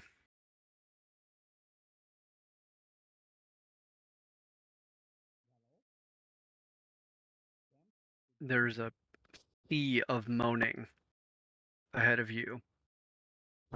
You've made your movement. What else are you doing with your turn? Guy's going to swipe at the zombies that are in front of him, kind of like from like a X motion with his hands on the outside to where they cross paths in the middle and then go back out. Okay. Go ahead and make your attacks.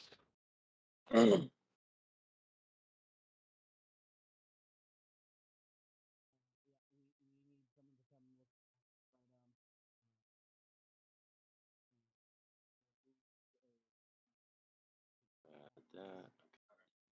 So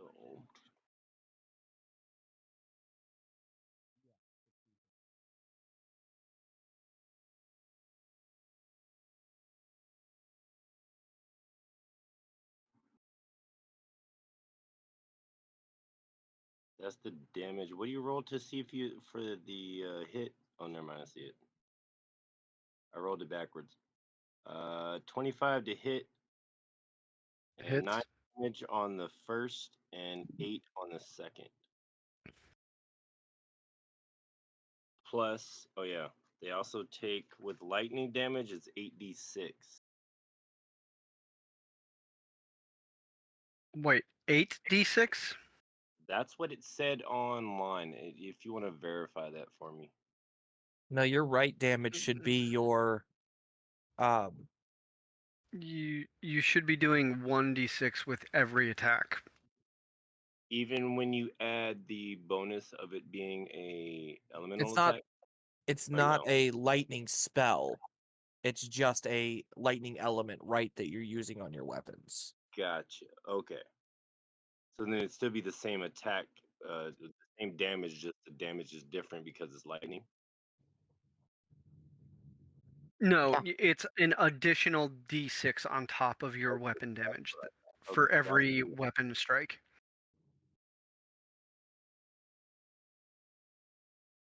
And that'd be 9 plus 5, 14 on the first one, and 10 on the second. Okay.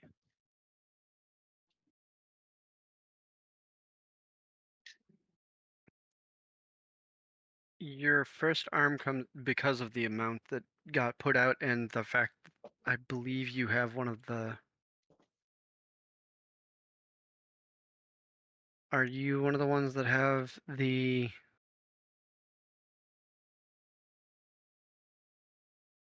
Do you have the needle of sacrifice on your character sheet?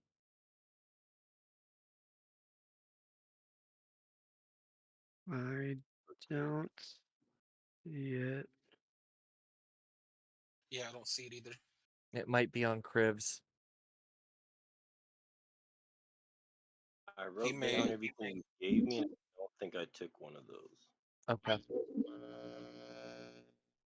You should have Okay. taken one of those. Or did I? Hold on, I'm checking.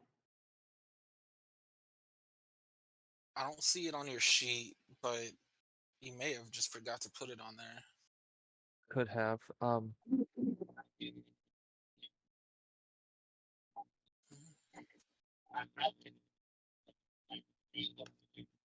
Oh yeah, he did give me one when he gave Kriv his too. I Yeah. just did not Just add. need- That's what I Go thought. ahead and add it to it. I'm going to discard from here as if you had already had it, because there's no reason you shouldn't have had it if, like, you Adraxan went through putting that on people or handing it to them so that they could do it themselves yesterday. So with your pair of strikes, your first weapon comes through and slams this creature to the ground, grounding out your electricity, but it blares and blasts, and the first one drops. And your other hammer comes across, and the second one is similarly battered to the ground. Neither seem to be moving. Sorry if I said hammers, they're axes. You're good. And you don't see them starting to climb back to their feet, but you do see them start to pulsate as another two step over their fallen bodies.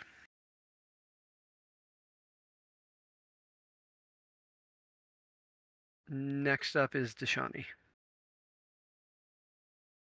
Okay. I am sending a sphere with. I want to say it's 30 feet. Yeah, 30-foot radius. I want to put it. I want to position it so I can cover as many as I can without it touching anyone on our side.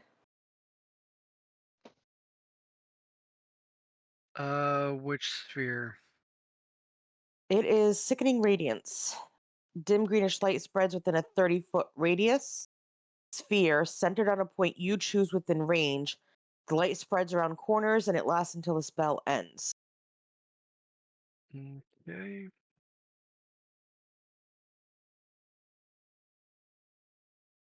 They need to make a Unsafe. 18 con.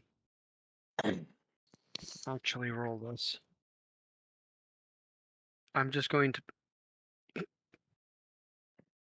roll once for the group and do the math there. Go ahead and make your 4d10 roll.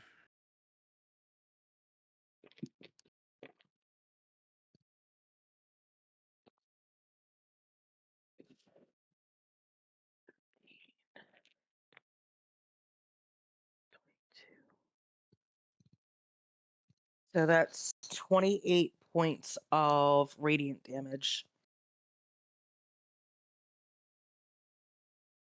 Radiant. And I do have a needle.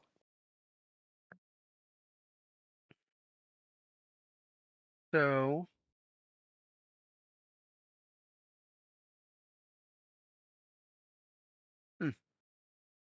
okay. You send this bead out and it swirls and it arcs over the front line and goes further out. And you see as its brilliant golden light swirls above them the faces of the dead, all puffed and bloated, and they look horribly waterlogged, and it descends into a portion of this absolute horde of what used to be people. And then there is a moment of, it would be considered a detonation if there was force or fire behind it. But it's an eruption of light. And this flash leaves it leaves shadows on the ground that you can't see from here. And none in that circle seem to have survived the wrath of this particular spell. All right, I'm going to hold it there and take a defensive stance. So Sounds good. any undead that enter that sphere at this point would have to make the con save.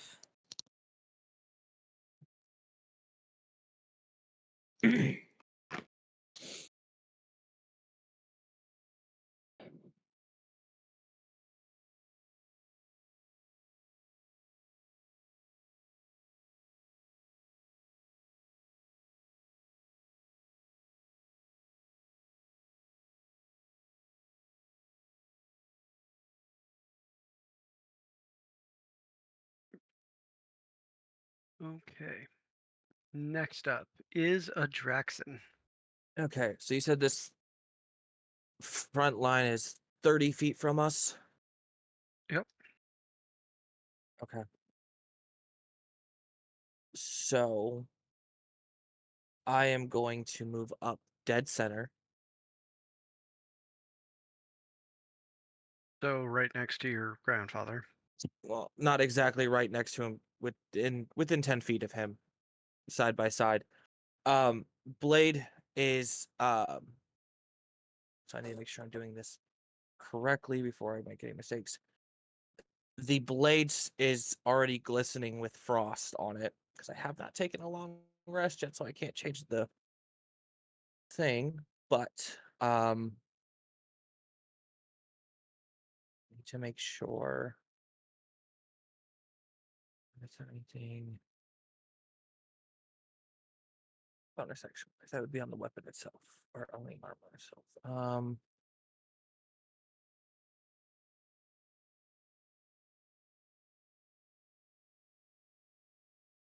So as he gets up, the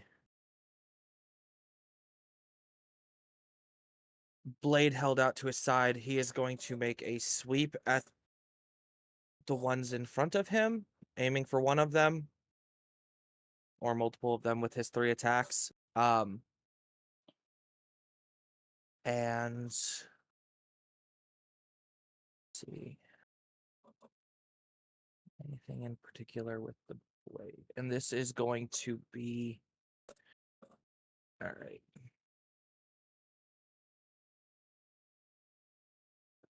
How close are they after? Are they still right up next to everybody? The there let me put it this way.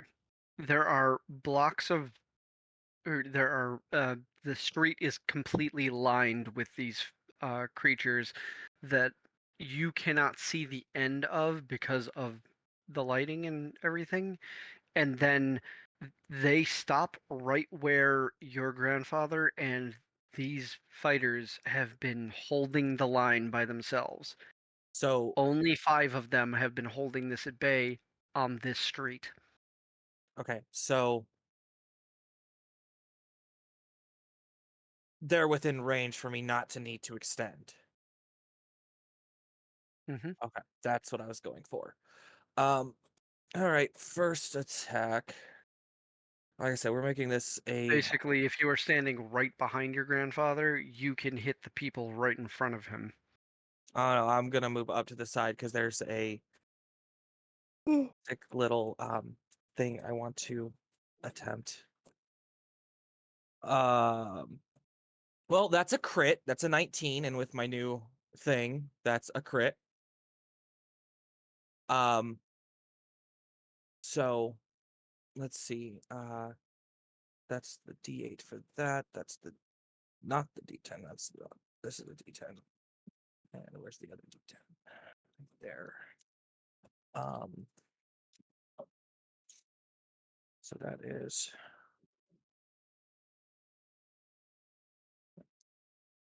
Um,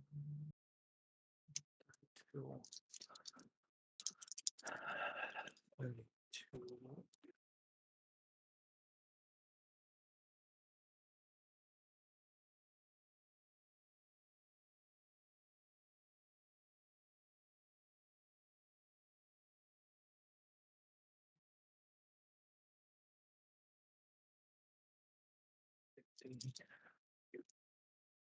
Um, that is.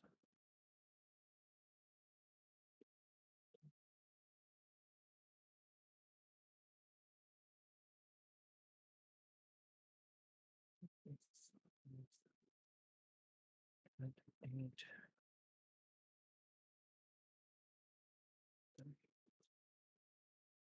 34. 64. So that is 128 damage. And if it's possible, I don't know if we're running with these rules because it's been mentioned in other ones before, but you guys have mentioned about the rule that transfers damage as long as they are within a close proximity to other creatures. I want this to actually be a literal sweep across the front section of these within 10 feet of where Cleave. I'm standing. Cleave, Yep. thank you. And with that, I'm also pulling a forceful strike. So strength saves, unless they're decimated, will need to be made, or anyone hit with the damage is going to be pushed back 10 feet. Can you read me that damage one more time? And was that before or after needle? It was 128 damage, and it was with needle. Okay. Because I added my things, I rolled twice because I triple my criticals. And I did not activate Gambit's Mantle, which would have doubled that again. So it's just a base 128 was the double from the needle. 3 drop. And I need to do the... What is the strength save? It is a. So I rolled a 19 plus my 11 is a 30 minus 10, so a DC 20. The one that it carried over to makes it. Okay. And then so that's one. Next one is going to be a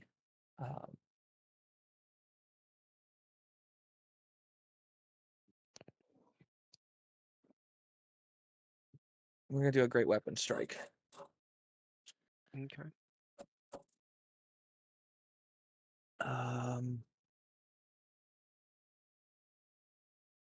That I don't believe is going to hit. That is a 14. 14 misses as you go to swing as hard as you can and accidentally just go barely over their heads. With great... Actually, make your D100 roll. Okay. 75.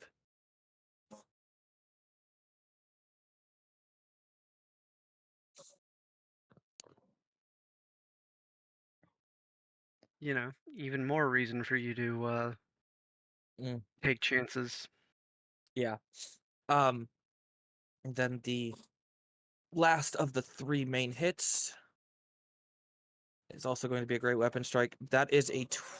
Let me make sure I'm calculating that correctly. A 22 to hit. That hits. All right. So that is 15. This. And, oh, I don't need that one. It's these 3.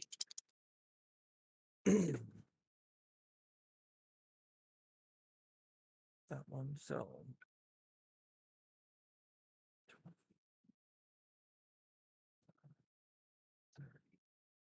While he is calculating damage, I would like a vote at the table. Do you want individual attacks, or do you want horde mechanics for the enemy? I am fine with either. What's the horde mechanics?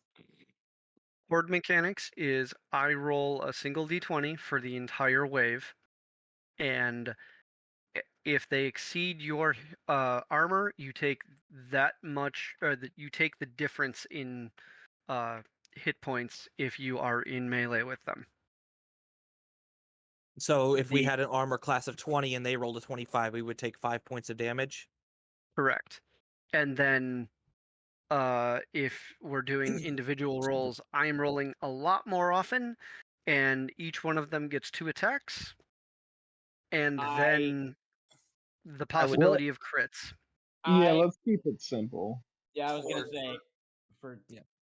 Because time purposes, yeah, I would say horde. yeah, Yeah. yeah. Let's just do Horde Plus. I have a lot of HP, so like either one. But Okay, for the Yeah, 'cause time's I know a sake, lot about hordes. let's just do Horde. Like it I just was sounds literally Okay. I was going to say time's sake, but at the same time let the melee people decide because they're the ones taking the hits. Oh yeah, Yeah, I'm we'll about to do. get up All in a fair. minute. Let's go. So Yeah, that is third I'm good attack. with either. Third attack is 32 points. Or sorry, 64 points because it is doubled. Okay. Quick So the question: one that you is hit it the needle before and doing it? another. I cannot remember. Is the needle doing the double damage? The The needle. the needle ends up making any damage you do to an undead doubled. Okay, I thought so. I just couldn't remember clearly. Thank you. Awesome. That is on top of any other effects that they might be vulnerable to. Like um, mine. Yes, like radiant.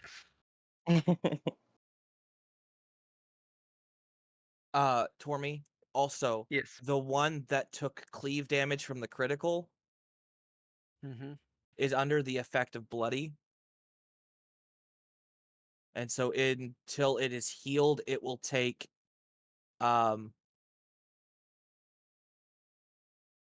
damage. Number of dice rolled. That is 6 damage each turn. If it's not dead already. It is dead, but that's good to remember for when you're in. It's a good habit to continue to remember. Right. And then we're going to save the action surge for the moment and bonus action, we're going to flourish the cape. So disadvantage. I don't know how that will play into horde mechanics, but anything attacking me has disadvantage.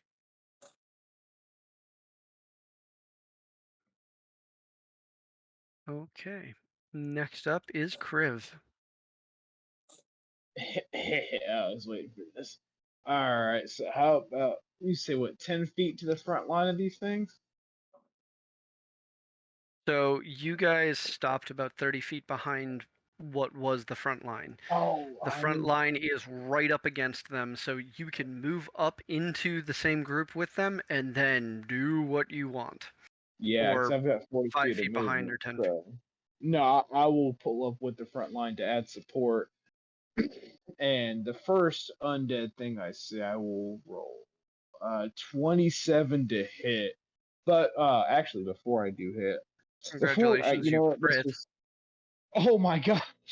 Um, before even doing that, I should have said this beforehand. So this was my initial plan, is to have Crib close his eyes and dig real deep, thinking about the thought of how many people might have died here, innocent people by absolute monstrosities that aren't even like big monsters. Like, just it makes him so mad that I would love to rage. I would absolutely love to just bonus action rage here and Go just go right fucking ahead. nuts. So yeah, just charging in the front line with my Morningstar two-handed, just start swinging on these things. So yeah, 27 to hit the first one. That Damage crits. dice. Oh, that's beautiful. Um, so Um, wow. has you operate with the tape or our With the table? 10s, yeah. Okay, I was gonna say, have we explained how crits work with him then? It's been a while. I believe so, but just for expediency's sake, similar to the Pathfinder rule, it is if you exceed the DC, in this case the armor class, by uh, 10 or more, you oh, critically succeed.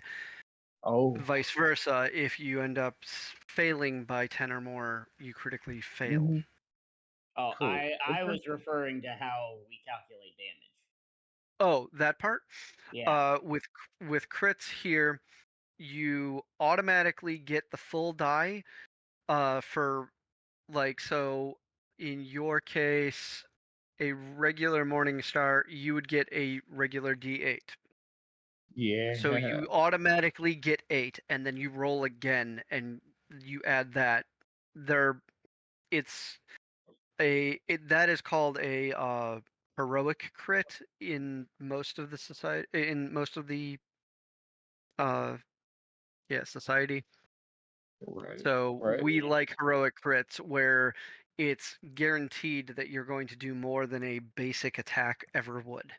Oh gosh. So and that stacks with the needle, doesn't it? Oh Lord. Yes.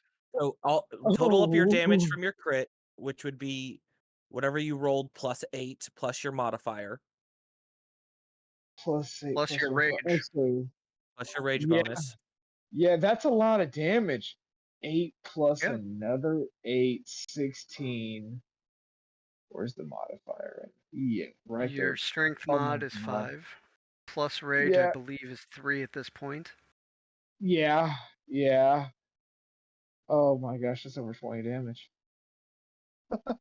And that's just on like the one I swing at, so yeah. You said it's doubled, right? Yeah.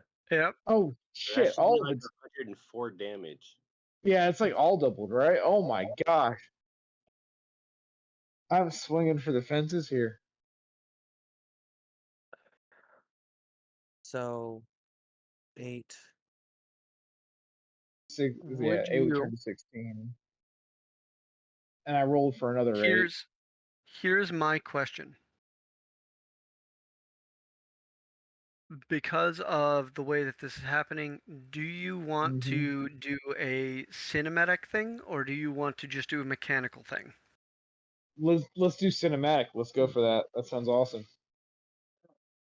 Cinematic is also how I was explaining things for the grandfather here.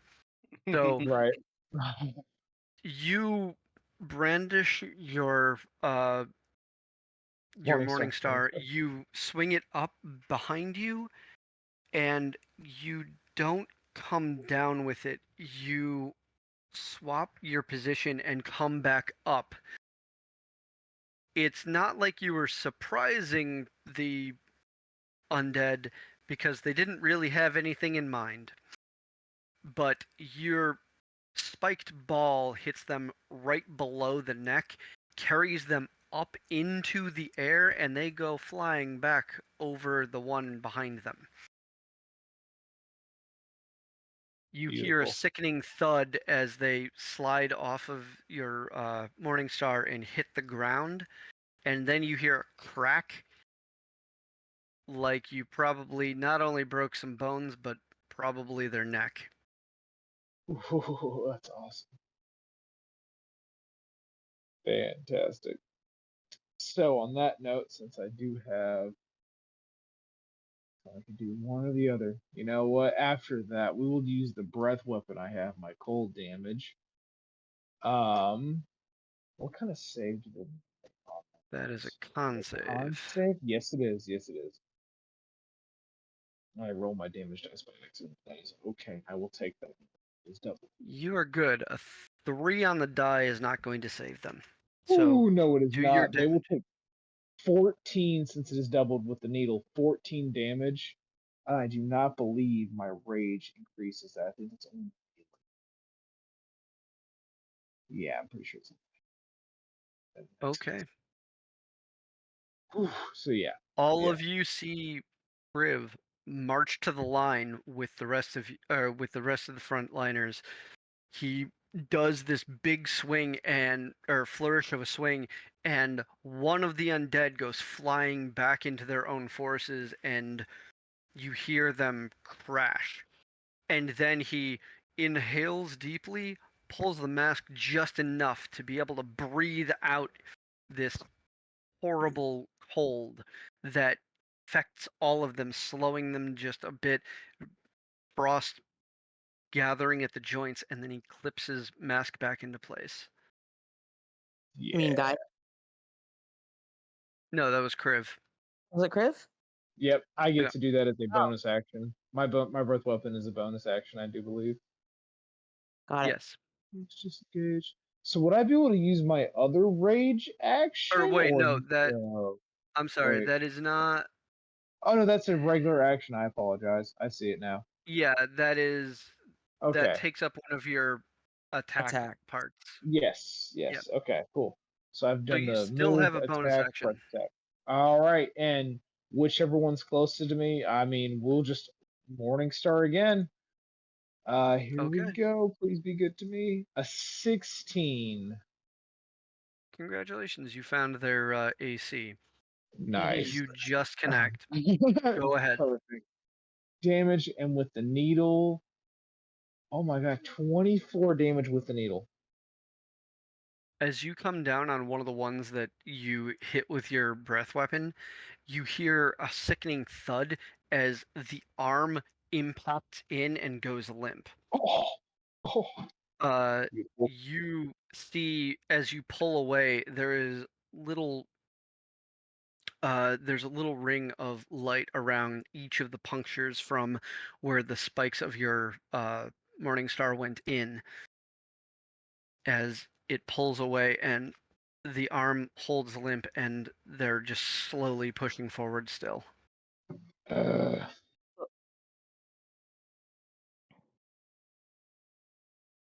well, that'll be all I can do for now on the front line. Still pretty solid. Whew. Next, Iroh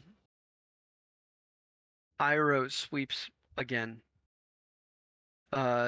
taking notice of uh, the longer range melee weapon coming in and sweeping off on his right side.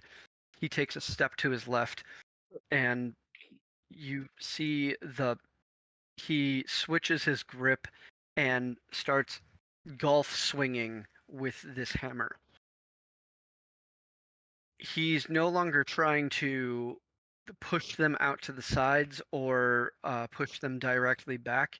He is very obviously going for kill shots. As you see him swing and roundabout windmill as he takes one step to the left each time, and one head goes into the crowd, another head goes into the crowd, the entire undead goes into the crowd as they are kind of split in twain from the bottom, about halfway, and then the last one is just pushed straight back.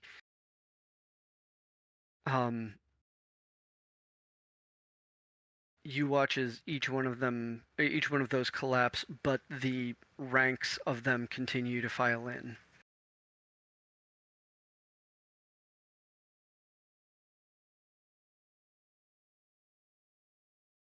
And next up is Biren.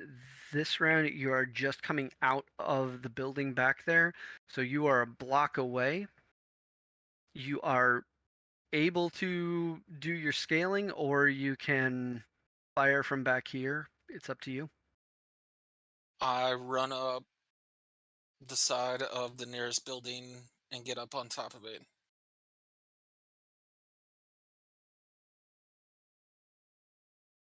You can. You said you wanted to get up the closest tall building, correct? Yeah. Okay. You find a 6-story building and you run all the way to the top. You get up onto the lip, and there's just another one of those blaring balls of blue light, this crystalline setting that is making it making it bright enough for you to be able to see colors, but difficult to see in the dark. And you perch and turn, and you are now ready for being able to attack next turn. Do I still have enough action to light a torch? I'll allow that. Yep. All right then. I will prepare I know what myself. it's for.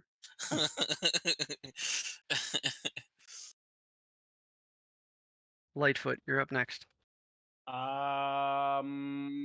Okay, so I'm taking over for his character for the moment. His phone died and he is occupied. Uh so I'm looking at his sheet. Give me just a moment. Uh,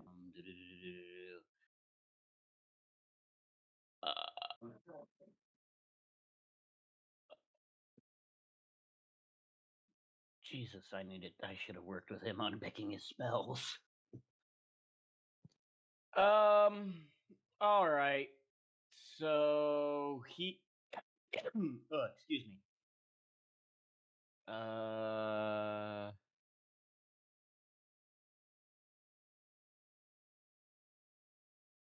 All right. He's gonna play on his bagpipes because everything else, I'm just like, yeah, okay. We're gonna go with a ballad. Or no, hold on. Yeah, I know they're. you know it better than I do. But yeah, he's gonna use the ballad on his bagpipes. And then Okay. oh, excuse me. You're good. Oh, I burped. And then he's going to. Ooh, what is this? Oh no, that's. Yeah, he's going to perform his ballad on his bagpipes. And then would you allow a bonus action to ready something?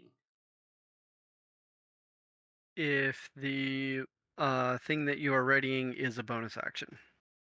Well, I can't see that on his sheet, so I have no idea. It's the enthralling performance.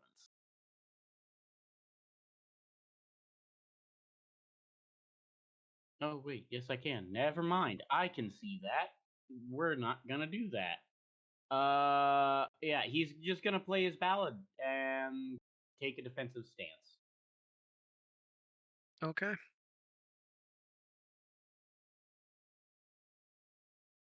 Then next up would be the two soldiers on the left flank.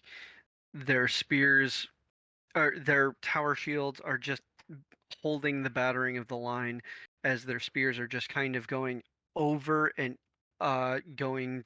aiming for the heads, but some of them are not full on forehead punctures. Some of them are missing as the undead slips to the side, not necessarily dodging, but like they're shuffling too hard and the ankle goes out and getting hit in the neck instead. We are going to go with um for the two of them, they each get one down. They are those two are specifically definitely built for I'm going to sit here and I'm going to kill one of you at a time and I am going to get tired, but you are going to make a wall of dead for me. Um Off on the other side, just on the right side of Guy, there is the woman with the whips. She flails them around, or flails one around overhead, and you see, or you hear it more than you see it. You hear a dozen soft cracks in one motion, and then you see her other hand go straight up, and you hear the pop, and there is a flash up there, and then a flash at the faces of the 12 in the front row of the undead, and none of them drop, but all of them have very deformed faces at this point. Small explosives have seemed to have gone off in each of their faces.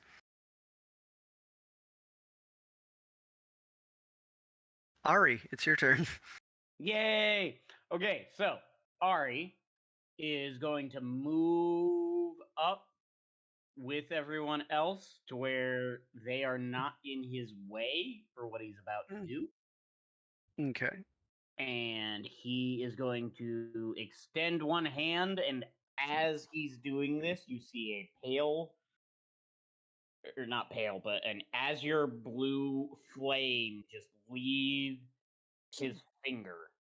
I need dex saves as a 4th level fireball is launched. And then I'll let you describe everything else.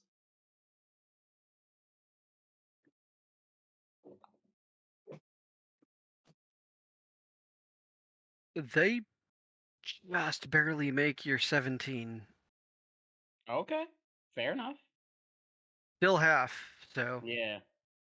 And pull that up. Let's see.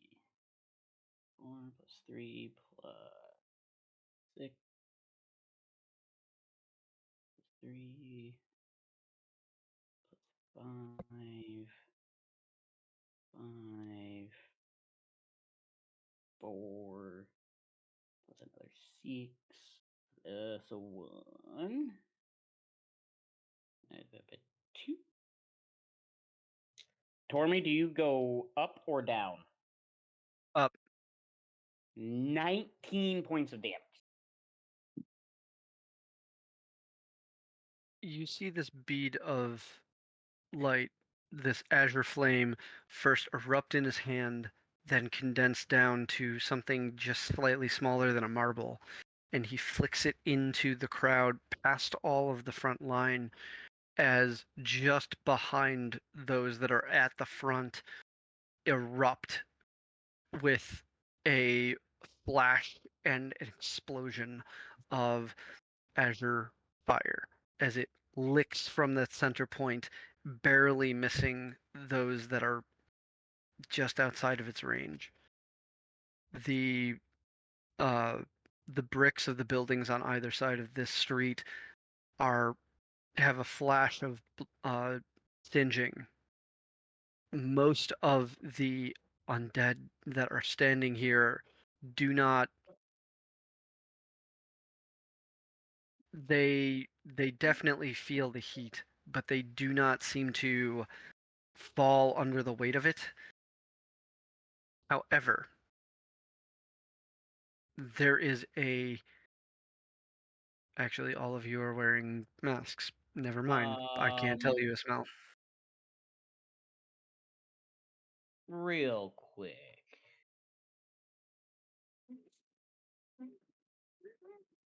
Uh,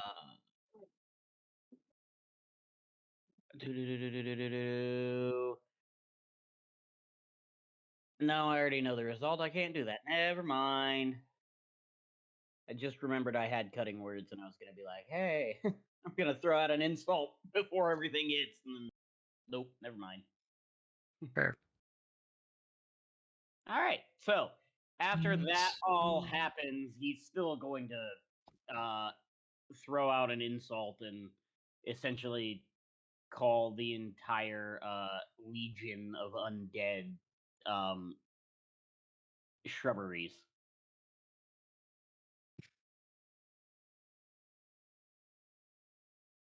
And that they are as useful as them.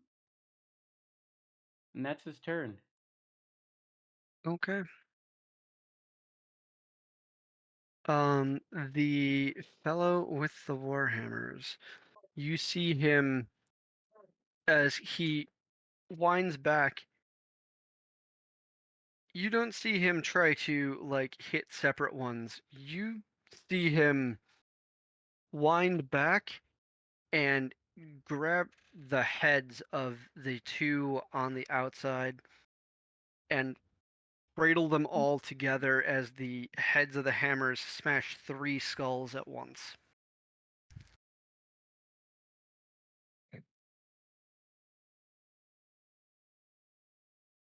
And that means we are down to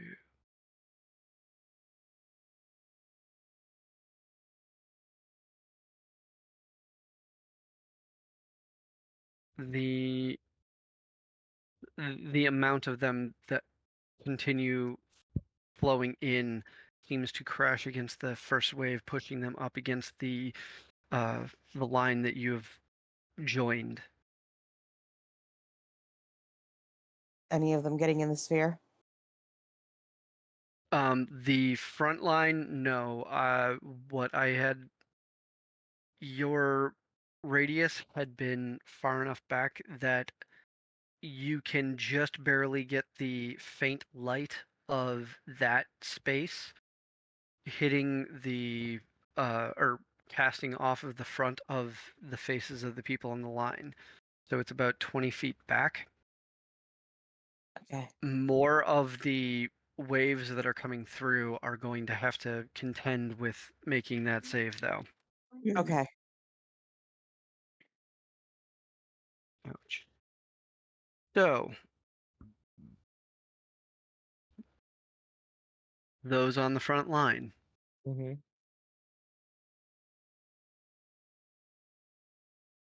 If you have an AC below 24,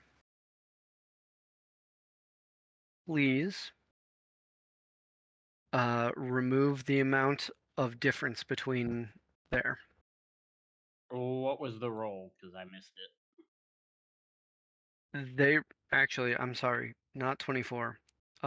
If you have an AC below 29, take the amount of your AC out and take the difference in damage, please. Does my disadvantage on attacks against me play into this at all? You may take 5 straight off the top. Right. I knew what you meant, Tormy. I didn't hear what the original roll was. No, I was a Draxon's question. Right. So I the don't. original roll was a 29 total. Oh, I see. Okay, gotcha. Never mind. So when you say taking 5 off the top, so I've got an AC of 27. Yep. That means with the -5, you took nothing. Okay. Okay. So take 5 That off the is top of that the is roll.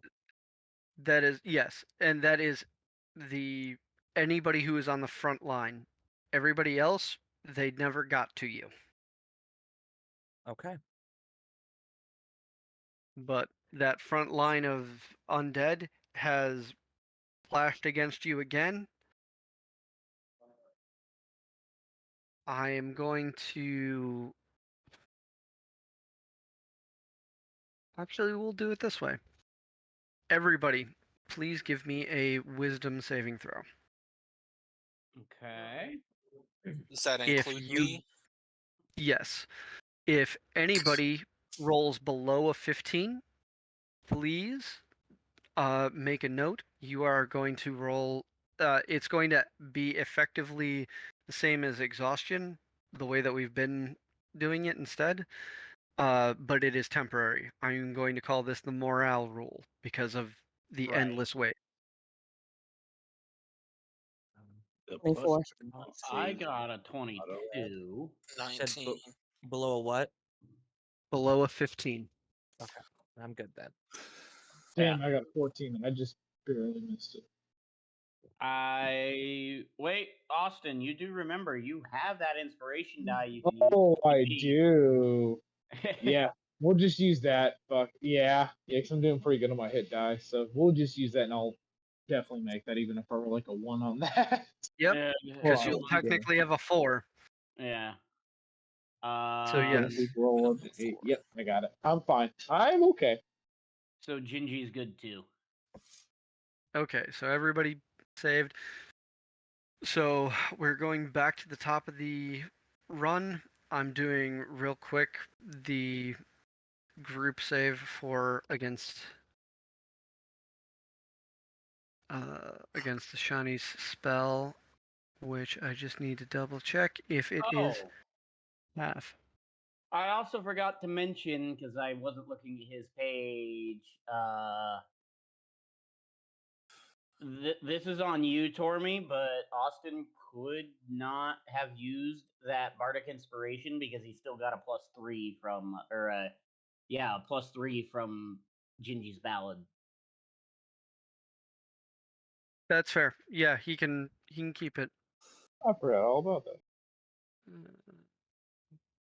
Awesome.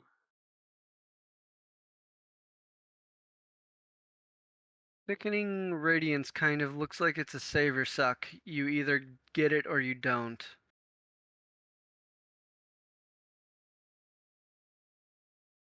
Okay. So the ones that passed through are fine. The ones that stopped in it, the next time they have the start of their turn are going to have to deal with it, and the ones behind them are going to have to deal with it. But they rolled over your DC this time. Hmm. I just wanted to make double sure that it wasn't save or suck or save and take half. Mm-hmm.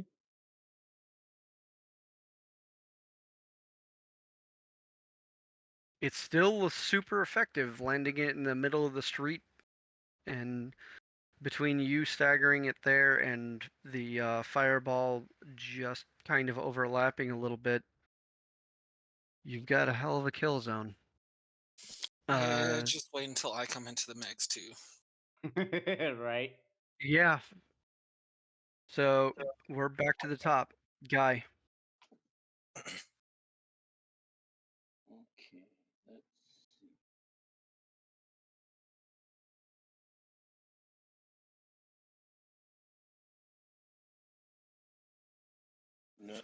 No, these are undead, right? Yes. I get a bonus towards them. I'm trying to remember what it is. Your Hunter's Bane if you're tracking or studying them.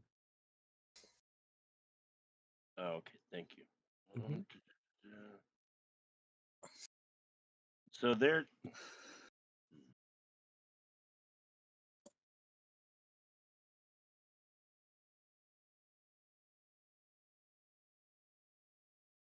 from where I'm at. I'm going to go ahead and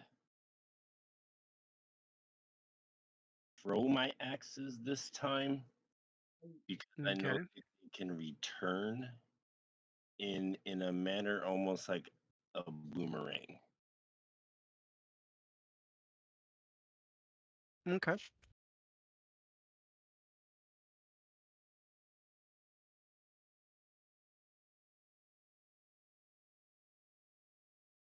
So 15 on the first one to hit.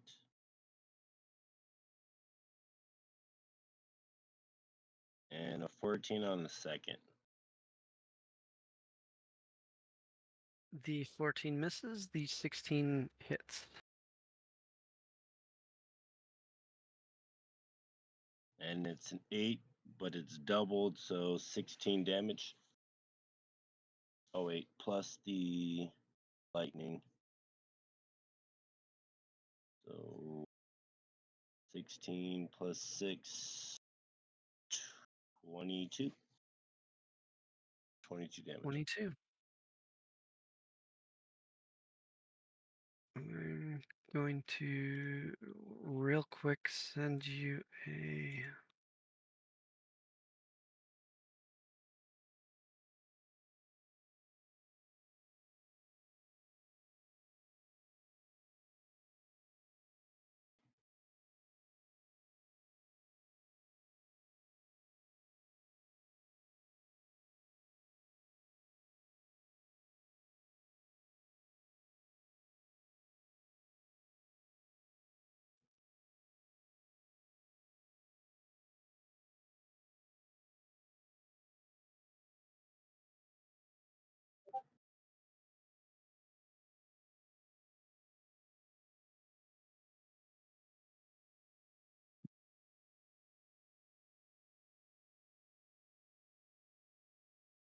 Would you like to use that as your bonus action?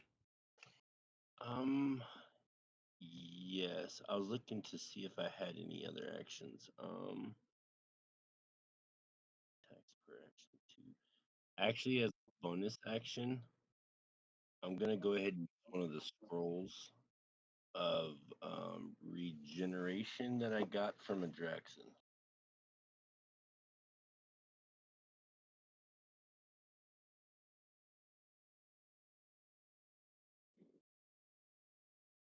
Um, The restoration scrolls. using an item is usually an action, so That wouldn't count as the bonus. I meant the no. potion. Okay. Then I'll just take a defensive stance. If you could use a basic potion as a bonus action, like the just normal healing potion. Healing? Okay, that's what I just couldn't remember if it was a scroll or if it was a potion. So then I can use a regular potion of healing then, just not the scroll, correct? Not the greater potion of healing, but the regular potion of healing. Did So we two. give him Yeah, he. just a potion of healing? Mm-hmm. Yeah, he's got 10 of them. Okay, 2d4 so plus 2. 2.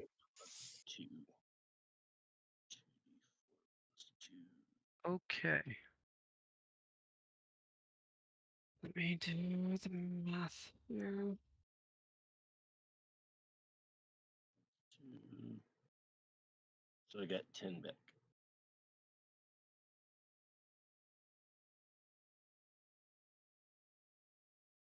So you attacked that one, and it.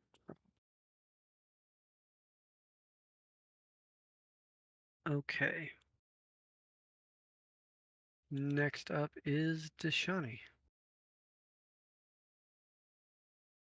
Um, releasing a spell, is that a bonus action or an action? You mean like stopping concentration on it? Yep. That's a free action. Okay. So I'm going to drop Sickening Radiance and then I'm going to resend it Same to spot, different spot. whatever gets me the biggest kill area. Same spot is the closest without getting too close to your front line. Safely, just in case your front line moves forward a little bit. So recasting it in the same spot, Yep. perfectly fine. I'll do the con save for you. 7's not going to get me anywhere close to the DC. Nope. Please do your damage.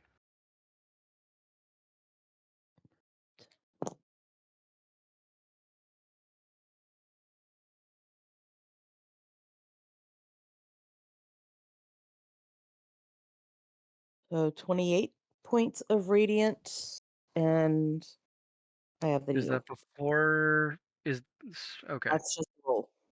That's without any boosts.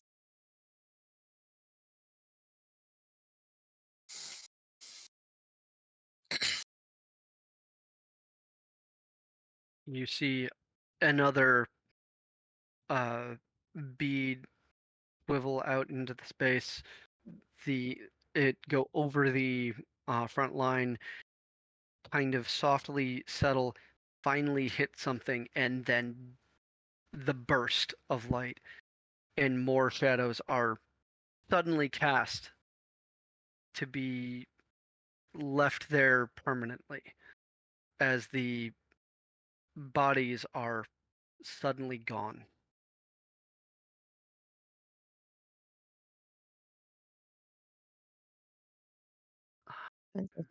Mid-level spells, man, they're no joke. It just sucks I can't move it.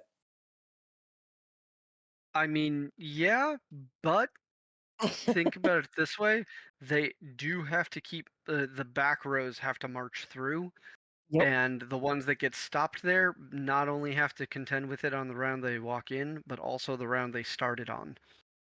Yep. So it's still not bad. In this situation, it's really good. A Jackson. Okay. So we're going to keep the ice on the blade going. And as a bonus action, the hood comes up. I'm activating Gambit's mantle. Okay. And then I will make 3 attacks into the horde. They are right up against us, correct? Yep. And these are going to be great weapon strikes. Okay. That is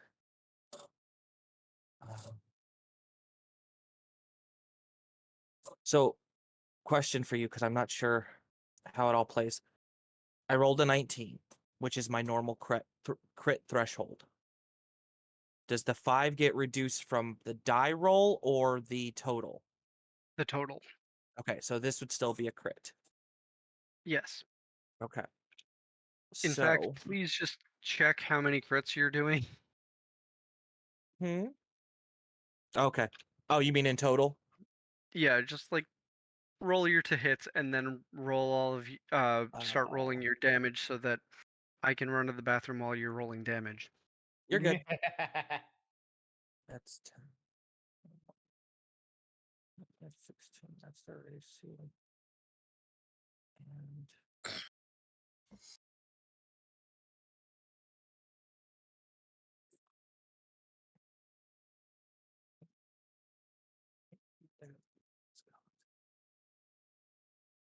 I know Ty really enjoys that idea, especially considering the damage dice pools that we run in his game. right. So 1 crit, 1 barely hit, and the other one's total comes out to let's see. 27 to a 22. So yeah, so it's just 1 crit. One moment.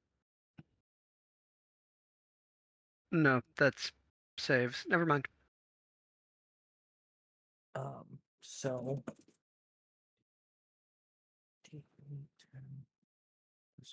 While you're doing that, as I said, yep, you run to the bathroom.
Okay. Ready to do math. Okay. Do you want them separately? They'll bleed over because I'm assuming that you're going to sweep, you're going to Mhm. go cleaving, and then you're going to cleave from that first one again. And Yes. So first one, so you just want them all together then? yes, please. Okay, that'll make your life a little easier. So, shoot.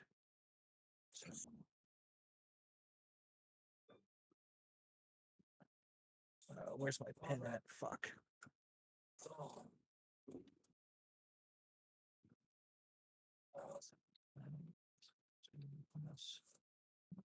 Plus.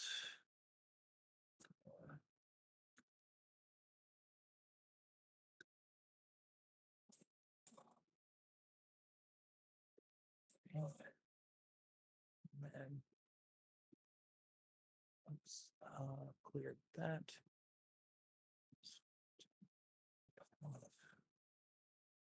This one, and this one again.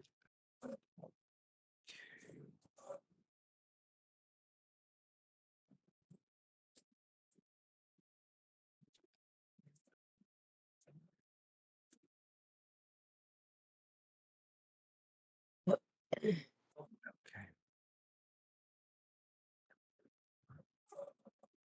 Okay, so that was 40. Okay, in total, the horde in front of him takes 612 damage. Okay. As I doubled and then doubled again because of Gambit's mantle and the Yep. needle. But he just basically at first gets a feel for the situation and what they're up against, and then drawing the blade by his side makes 3 distinct cleaving motions through the crowd, and he's aiming for like neck level, so he's offing heads as he's cleaving across the 10-foot gap each time they fill in. And if he has to make further, he'll take like a step forward as he's cleaving through and back, and so on. My notes on this are so confusing. And then I am going to at that point take a defensive stance. Okay. So, because of the amount of damage you did and the sweeping in, the front or the first wave is finished, and you start working into the second wave that Briv had already breathed into. In the second wave, you have downed 6 as your sweeping strikes go across their necks, severing heads, destroying heads, separating them from making small busts out of them as you separate them right below the shoulder and above the or at the center of the sternum, because sharpness is a hell of a drug. Mm. And as they separate, your grandfather takes a quick or steals a quick glance over his shoulder at who just did all of that. Who these people are that are joining the line. Taking a look, taking all of your faces in. He doesn't see a Draxon's face. Nope. The only thing he sees on the back is the cape with the family crest on it. That is the only thing that he will notice. And that isn't facing him, so Nope.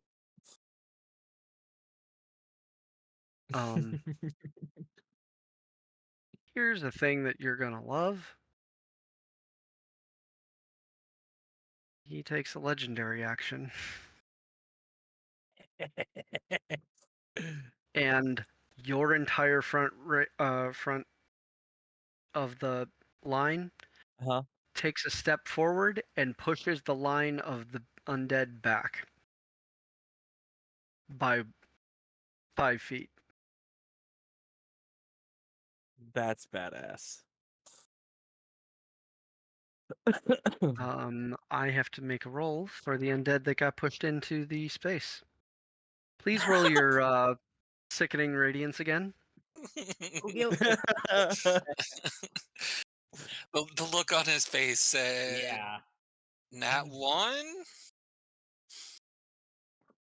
No, it was a 9, but that's still. These creatures do not have a +9 to their Constitution save. 29. You know, Before, it's was that so before? Before, that's just the rule. Okay. you know that it's so satisfying seeing that look on another DM. Right?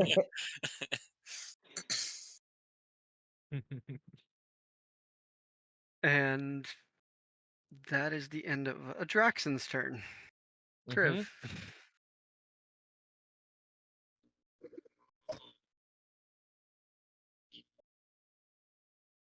Yeah. Oh, you went all robotic on us. You might need to disconnect and reconnect. Are you about to tell us to roll out? Yes.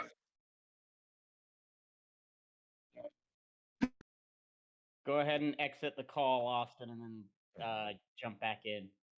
That Hold might. on. Oh, there There you we go. go. Okay, it's because my charger. That's why. Okay, so this thing's got me 5 feet, so I can 5 foot, and I'm still raging. Let me. Yeah, so the next nearest one in front of me, whichever one I can see, in my fucking rage, I'm just gonna take a swing at with my Morning Star as usual because I cannot use my breath weapon again. You should have a number of uses to it equal to your proficiency bonus. Action. This is once per short rest. What it says in the breath weapon. Oh, Oh, fuck. Well, sad to say, I rolled a nat 1. Oh no. Yeah, that was bad. you must have taken one of the older Dragonborn class or races then. I might have by accident. I meant to take one of the newer ones. I got the bonus. But yeah, I rolled a nat 1 though on my Morning Star. That hurts. I'm on the wrong thing.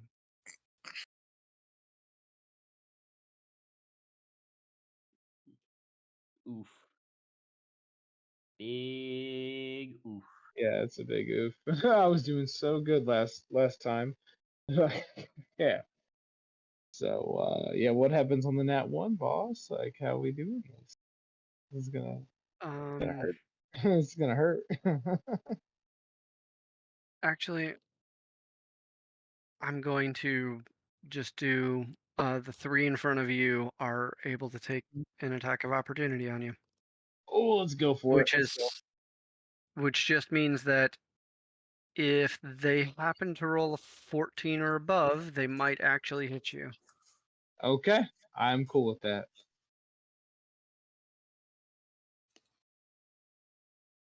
I'm definitely okay with that. That one does that end my turn, or do I go ahead and get my No, next attack? you get to continue. Okay. You take that is you take 15 points of uh bludgeoning damage, which I believe is halved while you're so that's Yep. 7. Yep. As they slam you with one of their meaty seeping hands I'm bringing to on. yeah. Yeah, let's swing back Can again at him. please continue your turn. And with the bonus, 17 to hit the one in front of me. That will hit. Oof. And Okay. that's still not bonus. That is, you get 2 attacks per turn. Oh shit. Okay. Okay. Here we go. Damage on that one. Oh, that's so low. But it's double though. So 12 damage on that one. Okay. That is. I'm going to say that is the one that you breathed on and smacked in the face last turn. They crumple under the force of your attack. It might Fantastic. only be one, but even when you're so angry that you're missing because of the problems, you're still you're still effective. You're still doing horrible things to them. Oh yeah, for sure. And then just taking a swing at either right or left of me. Just going for another one. Let's At the end of your turn, I'm gonna ask Guy to do a thing. right. 16 to hit. 16 is their AC. You hit. Oof.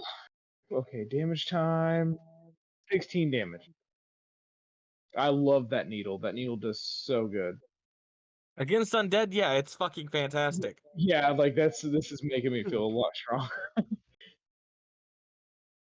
So yeah, either left or right of me, you pick. I'm just swinging at this point. We're going for the fences and beyond.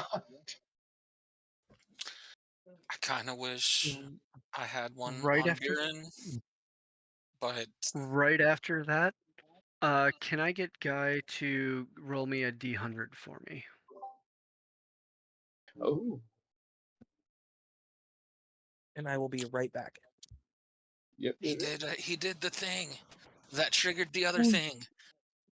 Oh snap! I They forgot to do it. I forgot to do it 2 rounds ago. Yeah, I kind of figured. How much? 55. 55 is 16. Yeah, pretty good. I don't know if you're asking me or someone else. Yeah. Okay. Oh, Luna, hush, Okay. silly kitty. Go on. Go on. Excellent. So after Kriv comes Iroh.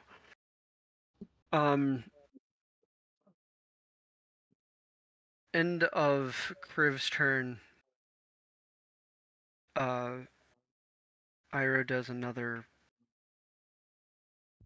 I'm back. legendary action. Yo, Iroh is the bomb. You do not see anything happen. Actually, if anybody wants to see if they can see what happened, please give me a perception check.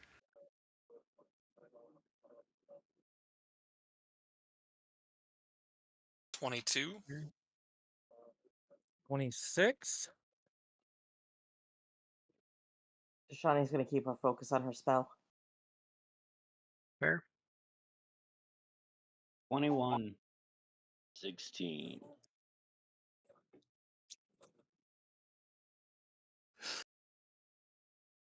So,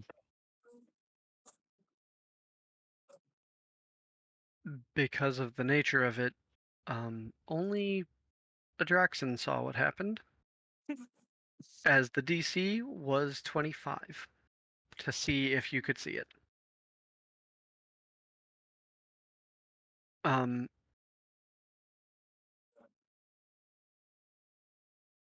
In the moment before his round, you saw him switch weapons by clicking a button, the giant hammer declining into a cane, and him swapping it out for the rapier that you remember him having. Mm-hmm. And it doesn't just slide out and go into being held. The front line all suddenly have a naval height symmetry of a cut.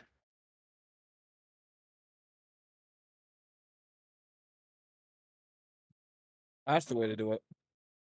And then it is actually his turn. So he then proceeds to. He steps to the side and, kind of whirling, does the same thing with an active panache to it. He steps all the way to the end, and as he spins and ducks to a knee and comes back up, and he tumbles off on his shoulder and cuts across the exact same point on each of them in a fluid motion. He doesn't get all the way across the line, but you do see that the 7 on the right side collapse as they are cut in twain, and he returns to a fencer's pose in the center. That is Iroh's turn.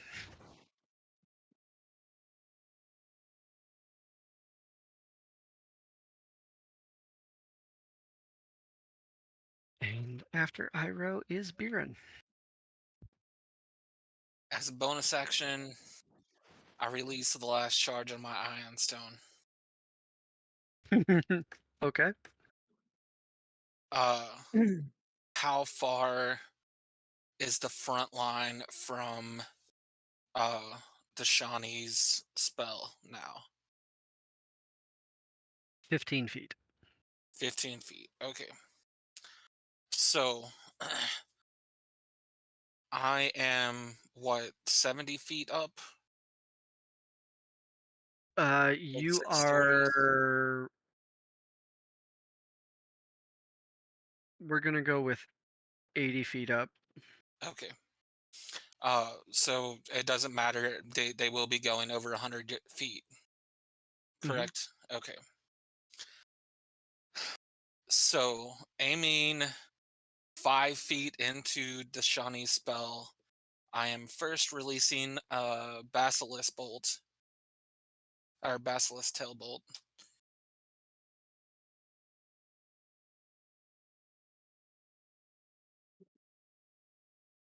At a 25 to hit. 25 certainly hits. I need to go back over here and check what that exactly does. I don't have it written down myself, but I know you do.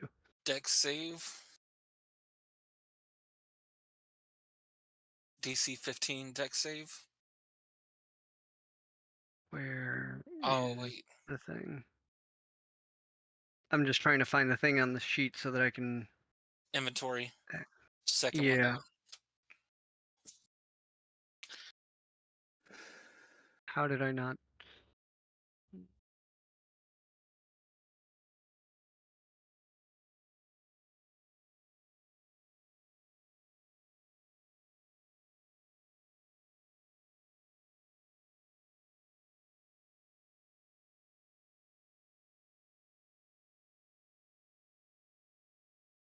If you didn't have a proficiency bonus, they would have made it. But you do your full damage. I pre-rolled it to save us a little bit of time. Thank you. And it was 44 damage. As this ballista bolt comes flying over y'all and explodes into 100 arrows.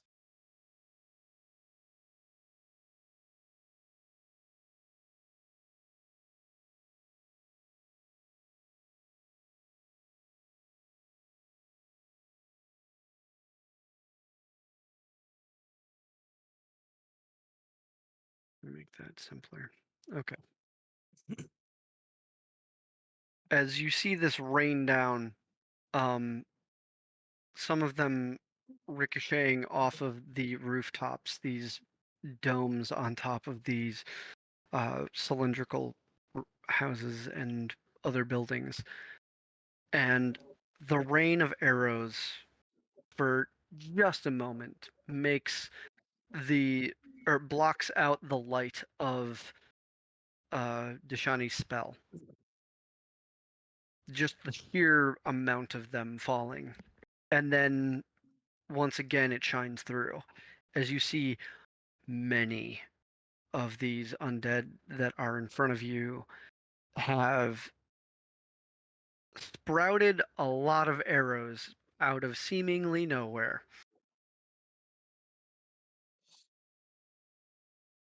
Next up, Yep.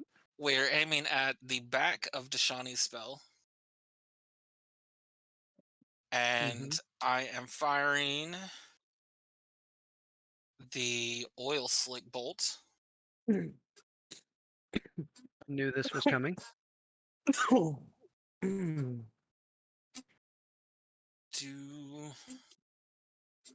I just need to roll an attack for that? Yes, I just need to make sure you're not rolling a 1 on that. Oh yeah, it's 23. Yep, you're good. So it launches out, and as it makes contact with the ground, it bursts into an oil slick that fills a 30-foot. It fills the street in that area.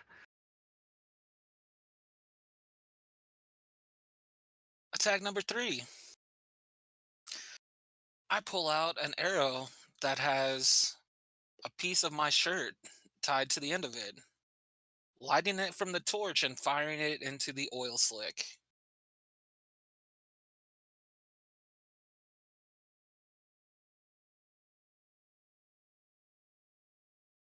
That is a 26. That hits. Go ahead and roll me.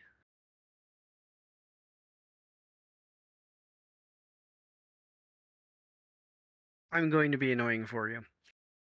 Go ahead and roll me 10d4. Really have to get out other dice? Yep. I have the 10s, the 12s, the everything else around me, but not D4s.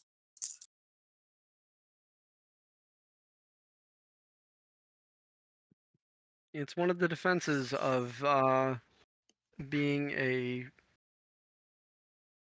benevolent but ever so tricksy DM. Oh yeah, you have this brand new toy. You have to use one of the worst dice.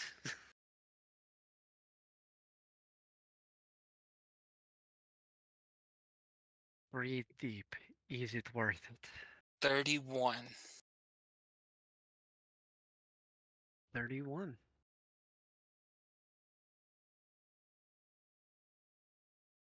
And it doesn't say how long that oil will last. It says Nope. until it burns off, but it doesn't give duration. Yep. Because I don't expect that to reach any other campaign, and I get to roll with it. So, As Biren turns the street into an inferno, about 50 feet from the front line, you see, or did you want it to be within the same, or like enter into some of Deshani's spell, or completely yes, outside? I So, was aiming it right at the back, so it would have been like, so yeah, 15 okay, in. okay. So there is a Venn diagram of light. One circle of radiant and the other of fire lighting up this street. You can see plenty. The flame is making it a little hard to see over to if there is a back. Biren, you have the high ground. Please give me a perception roll. 26. you can actually see the back of this column of the undead. Some of the ones from the back are actually splitting off into the other streets. Oh shit. But that is about 100 feet back from where your fire is.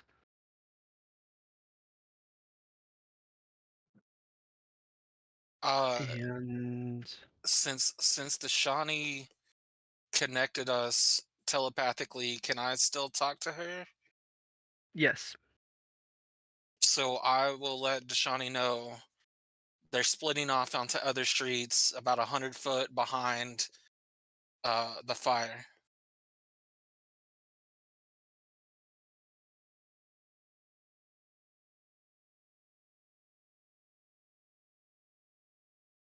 Hold, please. What? I gotta read that. Hold on. I gotta read the feet.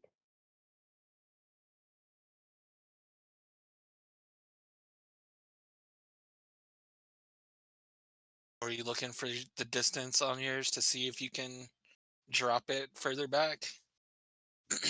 Like that, I'm not worried about. I'm worried about. I'm trying to tell if my telepathy extends out where I can contact everyone, and I can't even find it right now. Nope.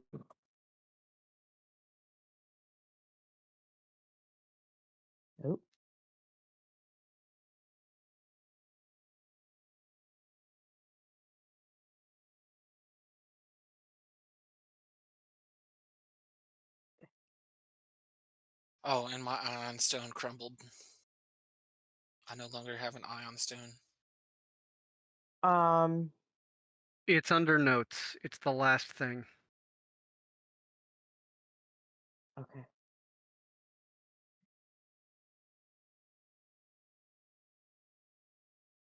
Poor me. If I caught, if I So can took, I? Sorry, go ahead. if I took the crumbled ion stone and used my potion on it, would it be back to 5 charge I don't know. full You gotta ion try stone? it. All right. Sorry. Go ahead, Deshani. You don't get free answers like that.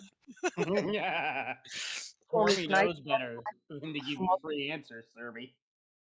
can I contact multiple allies at the same time, or is it one at a time? It doesn't really say. It says any ally.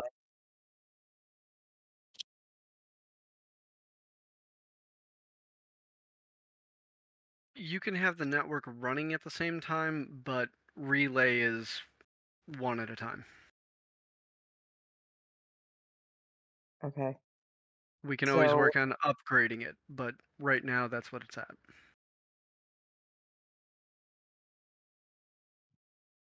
so once I receive Baron's message, I'll kind of shoot out to each of them 100 feet back, splitting off other streets, 100 feet back, splitting off other streets. Okay. Can you say that 8 times fast?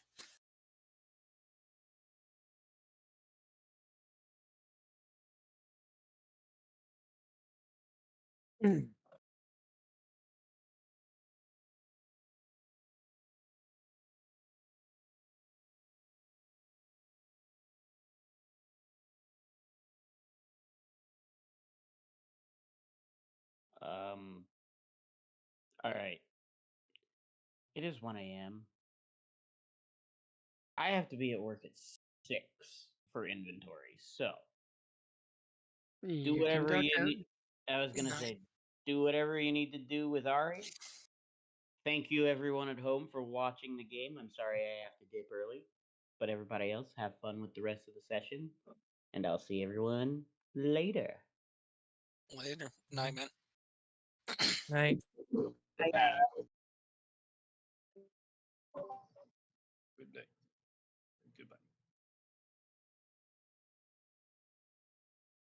Little late there, Beats.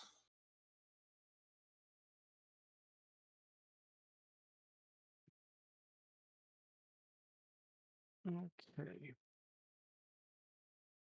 It is Lightfoot's turn. He's going to continue with the ballad just for simplicity's sake. Then we've got the two spear tower, or the two spear users who are going to hold that at bay and just skewer another to death. The whip user. I'll be damned.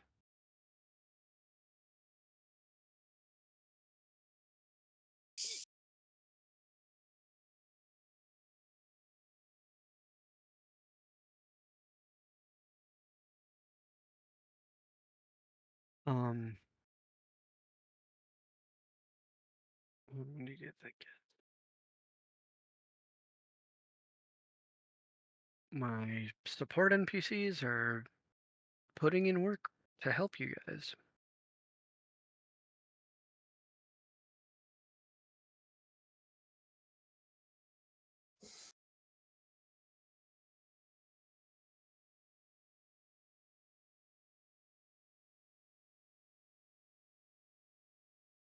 You see her, you see the whip user do the same move as they did before.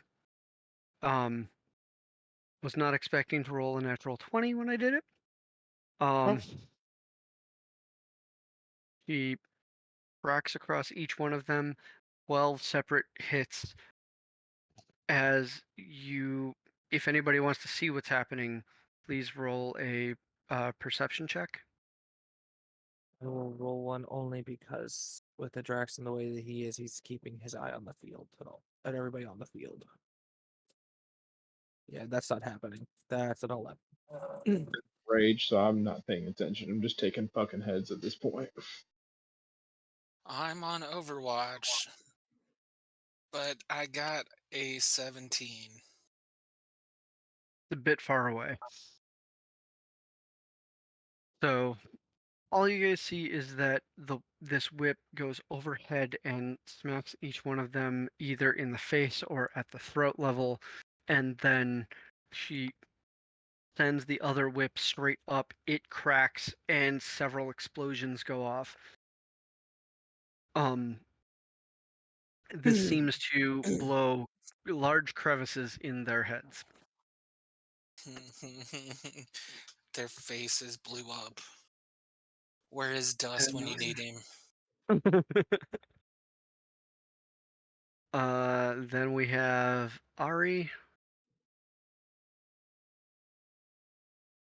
He is going to see if he's got any other impressive spell. He loves that fireball so much.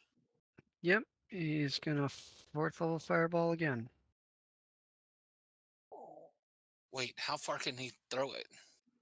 Not 4th level, 3rd level. He already used this.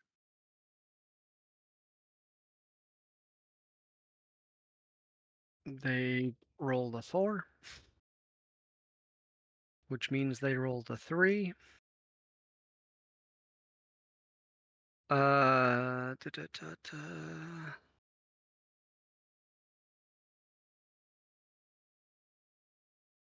Hey, Kriv. You still there? Yes, I'm here. So that I'm not rolling the dice, can you please roll 8d6 for 86, got it. Ari's fireball? Hey, Tormy, Yes. because it's not mentioned in the item. What is it? A free action to activate the stim packs? Oh boy. Thought he said we could use it as a bonus action.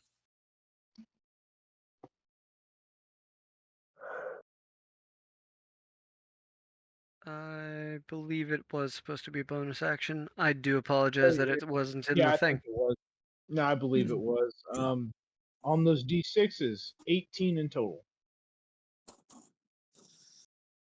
Excellent.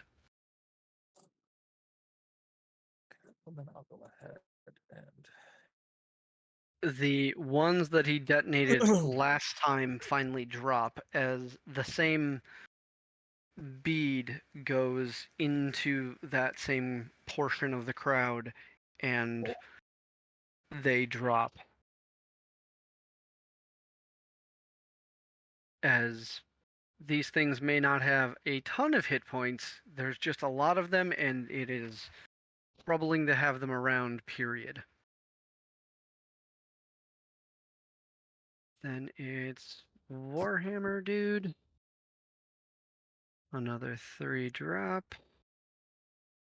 As he does the same move as he did before. One hammer comes up against the head of the one on the right, one hammer comes up against the head on the left, and he crushes them against the one that's right in the middle between, right in front of him. Then it's the wave's turn.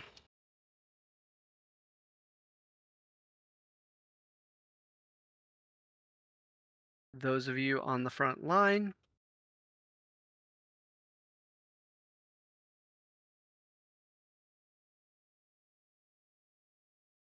I did not think about what would happen if I rolled a natural 20. Ari's cutting words.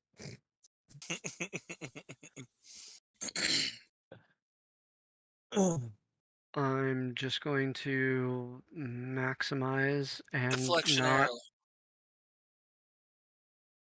Okay.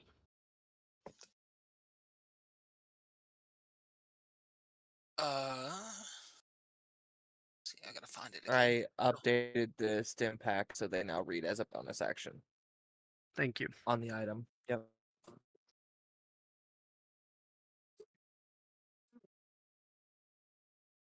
Okay. On that 20, the reaction. Nice. So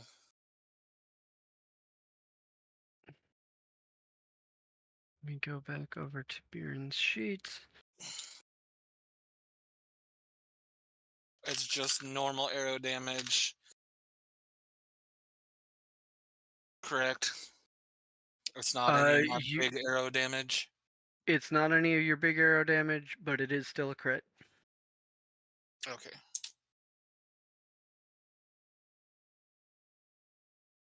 So 21 points of damage or damage reduction. Okay. So I'm going to take the nat 20 down and reduce this to 9. The remainder ends up being 21 points. So if anybody who is on the front line has an AC of 21 or lower, please take the remainder after removing. So for Guy, that would be 5. Drax don't have to worry about it. For Kriv, that'd be 2. Deflection arrow for the win. Hits solid. Actually, wait a second. I just thought of something. Deflection arrow. Yep, no, I never put a range on it. So yes, we're fine. It's within the range of the bow. So there we go. And then we are back to the top of the order. Guy. Did we get any movement? They you are correct. I need to roll for them. Boy. And Please roll your damage. what about the fire? They are marching through it, so just same damn roll. Go ahead and roll your full damages for both of you, please.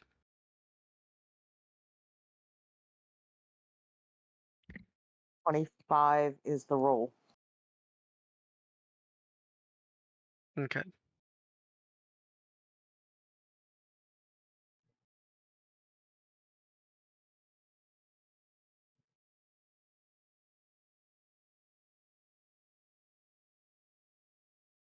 How 30 about you, Beer? points of damage.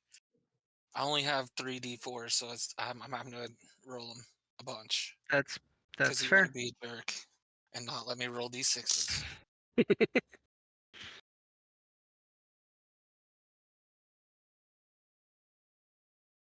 Okay. Next up, we have Guy. Okay, so upon the realization that he never activated his axe's radiant abilities, he's gonna change the damage type towards doing the radiant damage and the lightning damage on top of it. And he's going to replicate the previous motions of throwing them like they're boomerangs in an attempt to hit as Sure. many.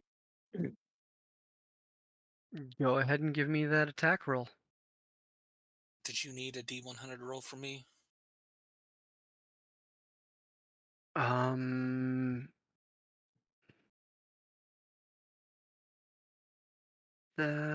Yours is not that. Nope. First, it hits a 26. You crit. Second,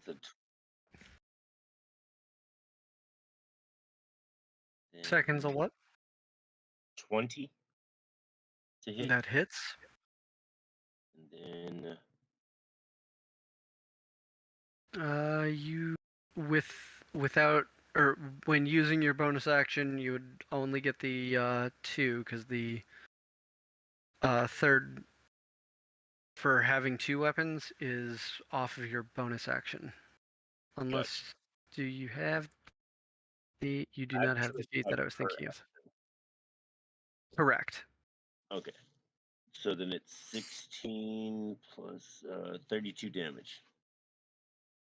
32 on the first one. Yes. Before you did crit and you What's the ad for crit? so you any dice that you would normally roll, you take Mhm. the max and then you roll those dice again and add them on top instead of taking the roll and doubling it. Gotcha. Okay. This guarantees that your hit is better or your crit is better than any hit. Because Okay. there's nothing more disappointing than critting and then getting 2 ones. Gotcha. So the first one then would be 36 damage. Okay. Can't And is that remember. doubled with the needle? Yes, because it was 16 doubled, and I forgot the to max it. Okay. So And then 30. the second one is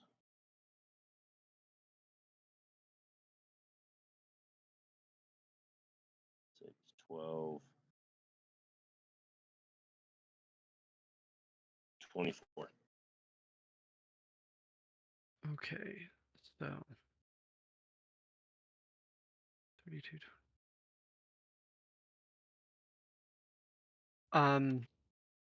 Your first axe goes across one's neck and lops off the head and lands into the neck of the one next to it. Your second axe hits the back of that axe and pushes it through to the next one. And then they both pull back to you.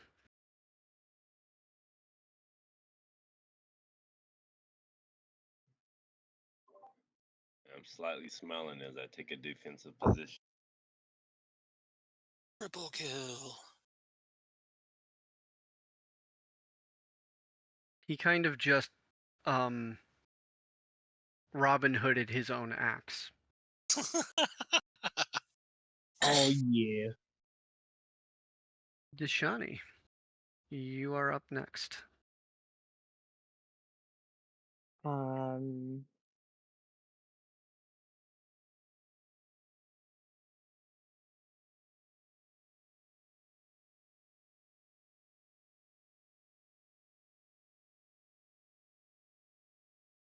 I am going to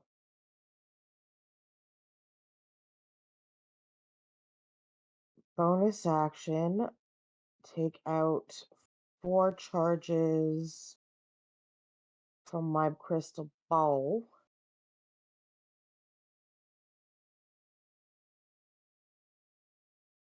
And resend out the sickening radiance.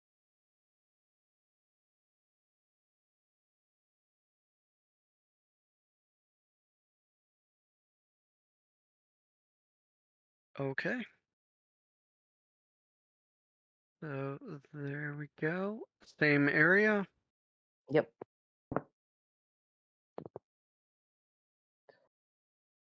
New ones crawl in. That is. Go ahead and give me that roll. 23 is the roll. Okay.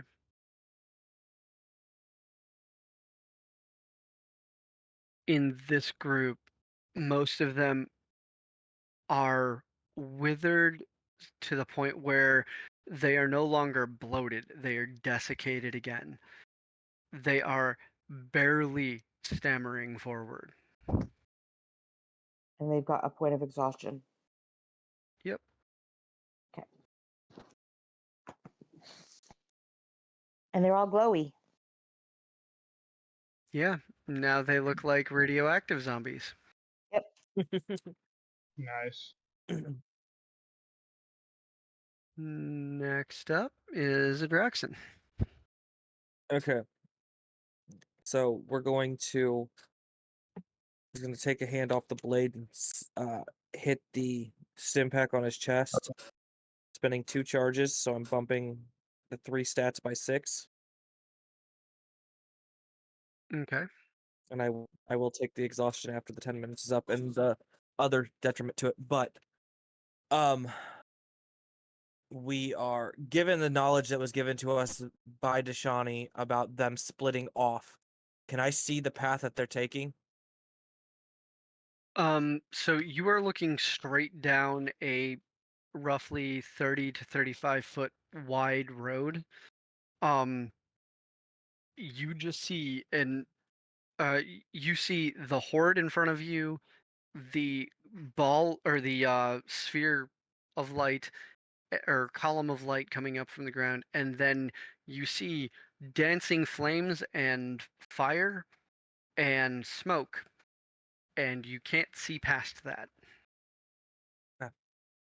Um, If you head off on one of the sides, you can try to get around and see about breaking through yourself, but going straight forward, you do not have line of sight.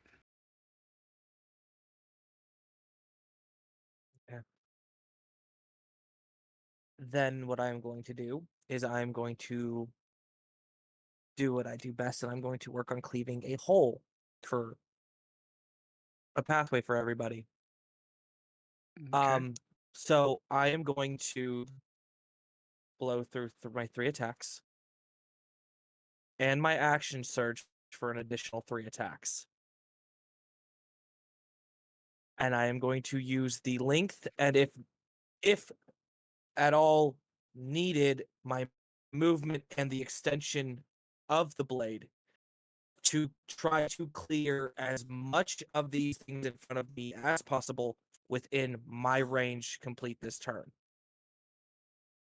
Go ahead and give me all 6 attacks Okay. and give me the first one at the super range at advantage, please.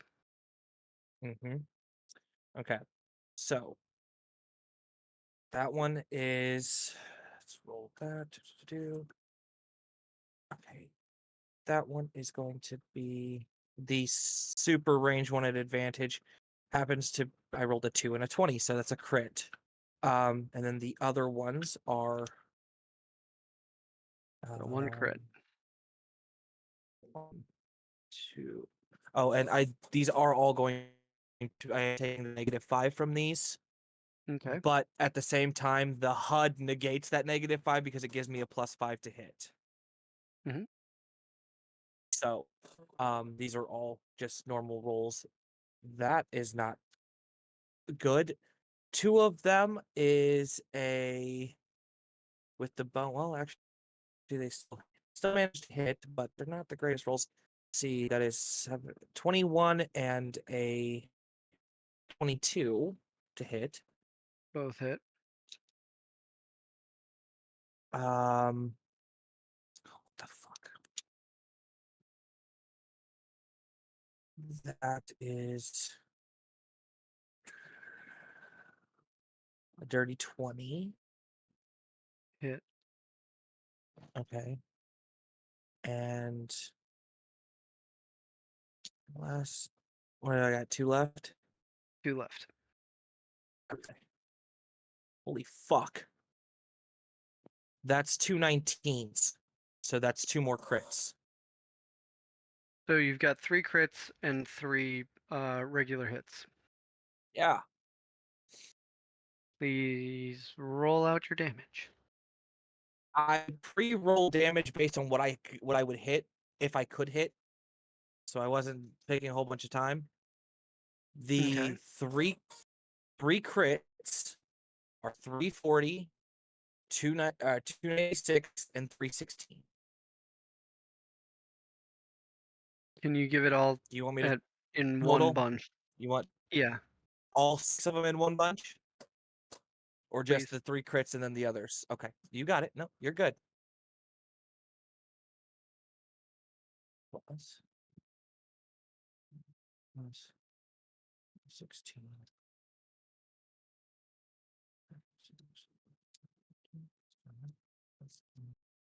12.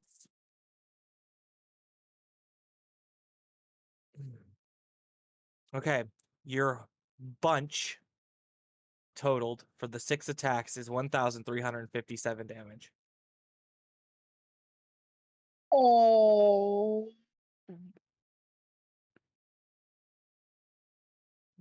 One more time. Sorry, One numbers. 1,357 damage.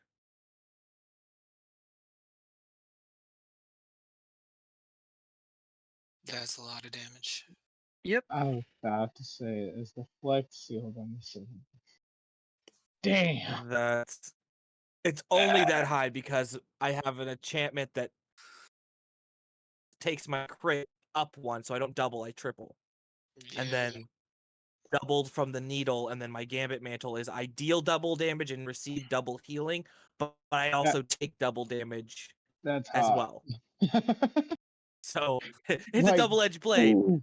Yeah, but in the best way possible. Because I take, like, woo.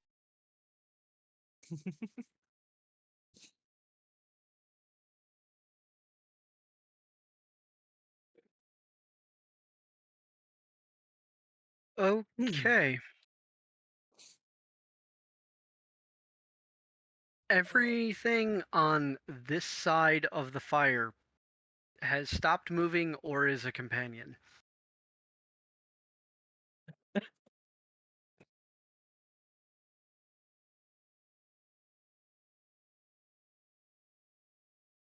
And Uh, as he go ahead. just runs through this group in front of the fire, he looks after he, finishes what he's done. He looks back. If they're splitting, we need to find the locations. Hopefully now somebody can see something. And defensive stance there, so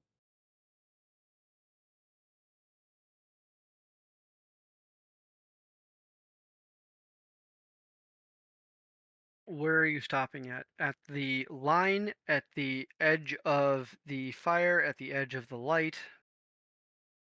if if I move down everything that was up to the fire, I am going to push to that point and stop there so that they don't push. They may push past me, but they're not going to push directly past me. Like, you know what I mean? I'm So, working to hold the line. so you are at the edge of the fire. Mm-hmm. Please give me a con save. Yep. Which is fine, because I have a +9 and I still haven't used my inspiration yet. 21. You're good. Personalized atmosphere. Oh no, it has nothing to do with that.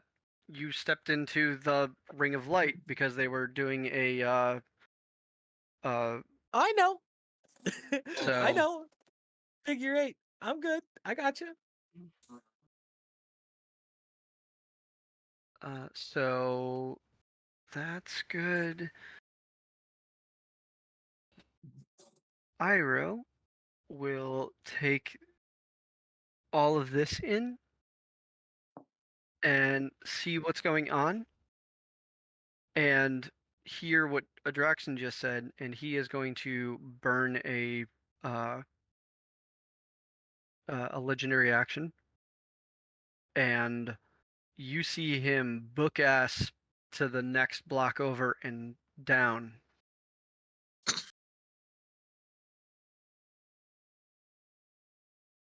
Pretty fast for an old man. He heads a full 100 feet, and then it is Riv's turn. Okay, so even the blind rage, I would still hear it. Shit. So I guess before we should have, it seemed like they were holding the line pretty well without us in the front line. Yeah. You guys had helped them enough that with Adraxon's last full onslaught, you have 3 lines of them still having to walk through that are just absolute fuck to them. There's the field of fire that they have to walk through, there's the sickening radiance that they have to walk through, and then they have anybody who stays behind to also drive into. Gotcha. Cool. So even in a blind rage, I can probably tell that I need to go somewhere else. I'm needed somewhere else if these things are moving. Because the telepathic message, I can tell, like, okay, it's time to go somewhere else to do this fight. God, that's pretty far from me too, isn't it? What'd she say? 100 feet? He moved 100 feet. That is Yeah. just 80 feet further than you. If you. That is. I'm sorry. That's not 20 feet. That is 15 feet further than you could make it. Because Yeah. he went across behind you. So, like, Right. 10, 15 feet. Damn. I will. So I think the best thing I could do. When I Yeah. said it, though, I did say that they were splitting off 100 feet away from us. Gotcha. So I will He try to didn't load. quite.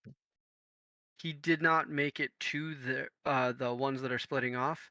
He Right. made a good portion of distance, though. Okay. So with that distance that he made, I will most definitely take advantage of that and just start just as fast as I can, just running to try to help him find where these things are going to make sure they don't get out of our sight and keep them from spreading any further behind us. Are Or you going whatever the they're same trying. way as him, or are you going the opposite way? I will go wherever the hole has been made the same way as him. I will just keep going. Okay. So the two of you head off to the right and down the next street to try and cut off anything that are spilling around. That so that you can take a normal move action and a dash action. Yep. Yep. You do not have extra movement for bonus, so that's 80 feet. Do you have a bonus action you would like to take? Ooh. Let me think. This is round 3 or 4 since I've been raging. So I This is don't the need third round. This is third, so yeah, I still have 7 more rounds to go. I don't think I have anything else to help out at the moment. Let's just double That's check. fine. Yep, nope, that is my turn.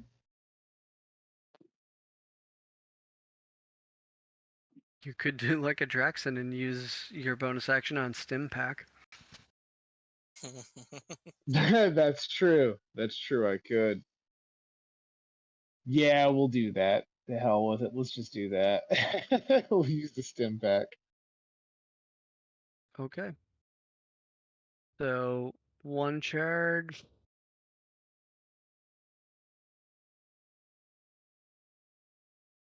Strength, Dex, and Con go up by 4, and you gain Oh 10 my temporary lord. HP. Yeah, I seen that. Oof. All right. Yeah, we're definitely Your doing that stuff in this particular your AC just climbed to a 19. I won't even say Adraxans at this point. fight. But okay, with that being your turn, it's going to go to Iroh. He is going to double book it, and actually, he's not going to double book it. He is going to run 30 feet forward.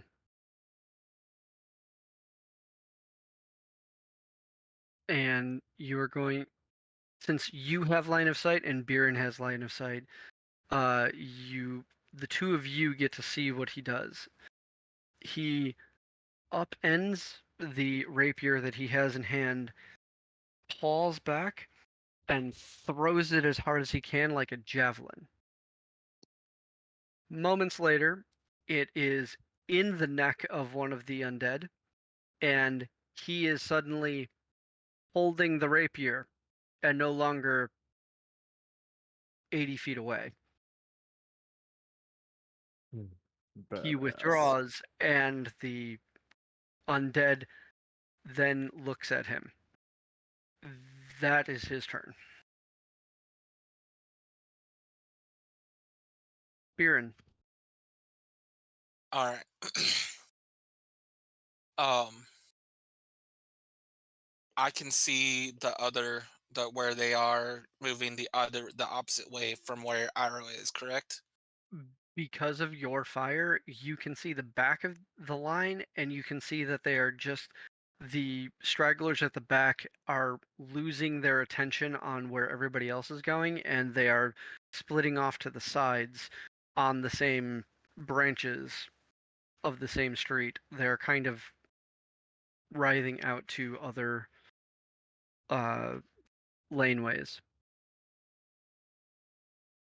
So only at the back. can I hit the ones that like the front of that group that's going the opposite way from Iro? You can certainly try.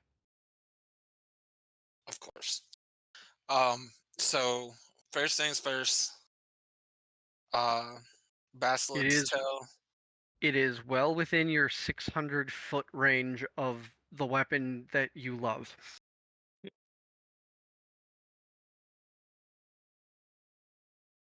Wait, I have an arrow for that, don't I? Probably.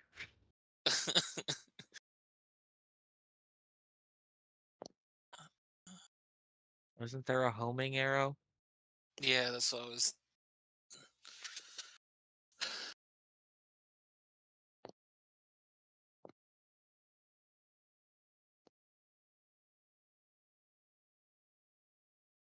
Well, it doesn't matter because, well,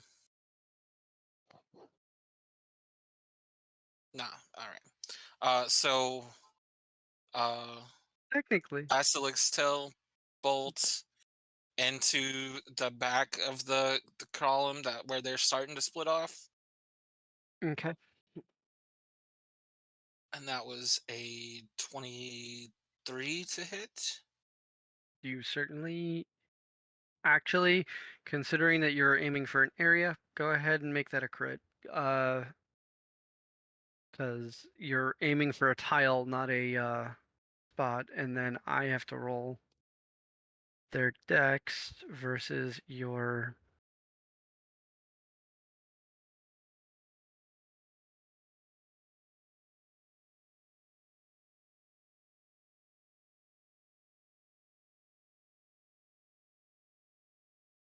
17. Yeah, they definitely don't make it. So go ahead and roll your stupid amount of damage. 99. They the back end crumbles as your damage, as your arrows rain down and pick off the ones that were sliding off to the left and a good portion of the ones at the back. Now, for the oil slick in at the front of the people heading off toward the other street, the other way that Iro didn't go. Okay. That's a nat 20. Okay. It Um, spreads in the area. and then we're gonna go with another fire arrow.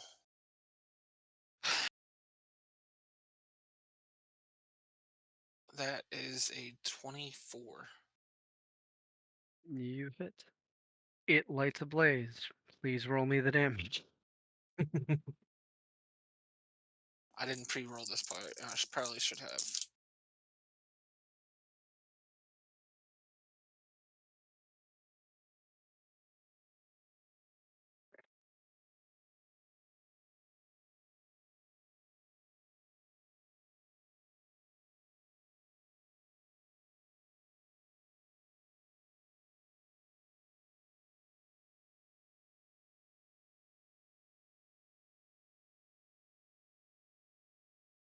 $27.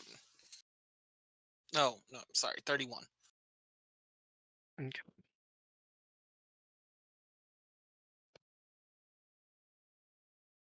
You see them starting to fry. They do not fall, but it is hard for bloated sacks of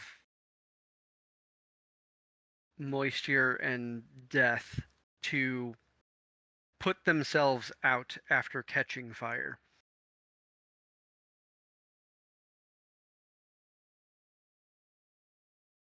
So that is next up is Lightfoot. He's going to continue to make sure all of your saves are increased. Then it's going to be the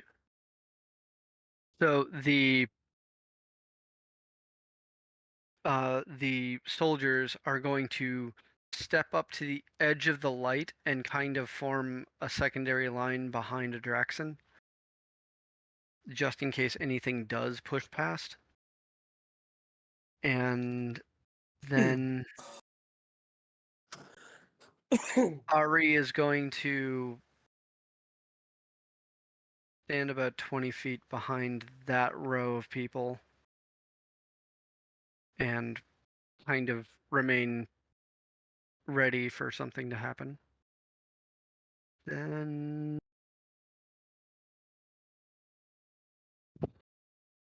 can I get the damage rolls from the Sickening Radiance and the Beering can just roll the damage once for his things, so that both of them happen at the same time. 30.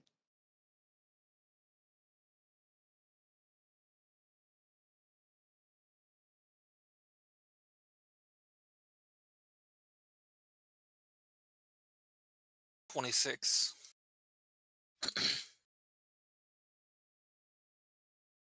So the lasting groups that are trapped between Oil Slick and Holy Light and Old Man and a angry crazy man, uh, they all start to dwindle as they go into pockets of absolutely tremendous amounts of damage to them. They step into these places, and some of them fry, some of them dissipate as leaving only a shadow behind. And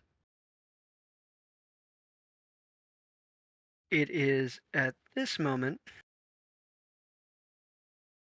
that the first ones that dropped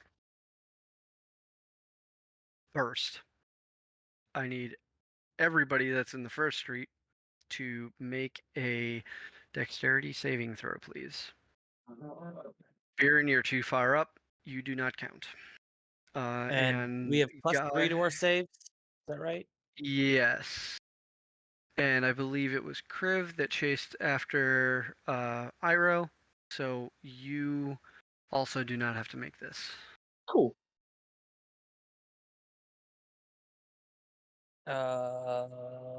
Wow. Okay. 32. You make it. Okay. 25. You make it.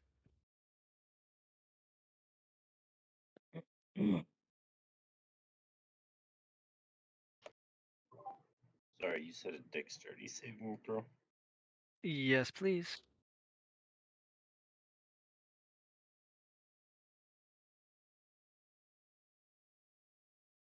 $17. You just barely miss. Wait, is that 17 before the +3 from He made a dex save. Latefoot? He got Yes. The +3 uh, gets you above it. So, okay. Then everybody takes half for the damage. Nobody has to deal with the infection. It is 9 goes down to 4 poison and 2 force damage. I'm actually immune to poison at the current Then you do not take any of that.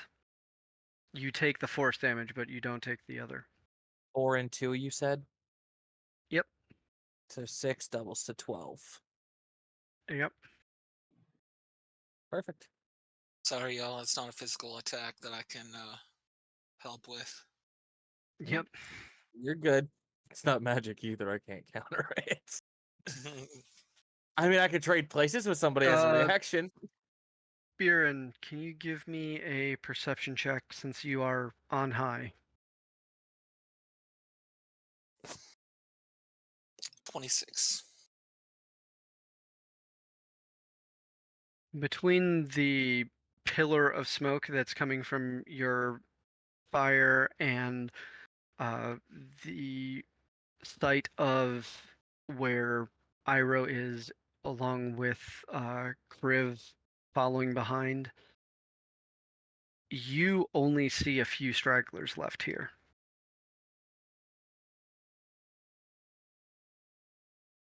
And they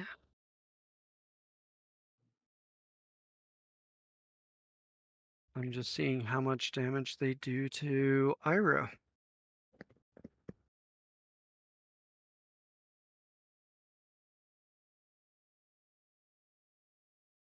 Okay.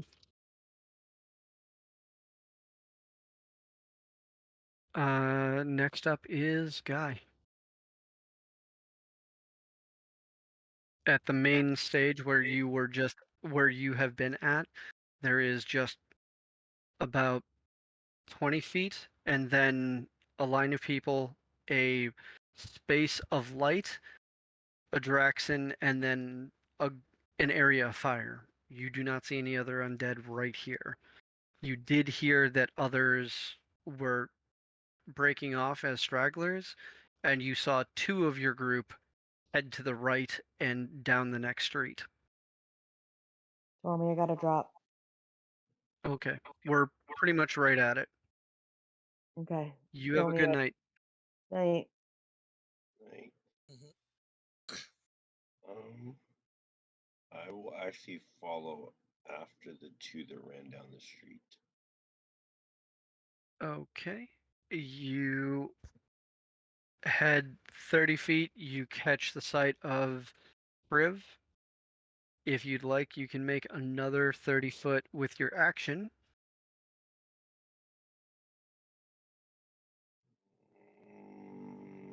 Actually, I'll use my action to take another one of the regular healing potions. Okay. I'll wait there.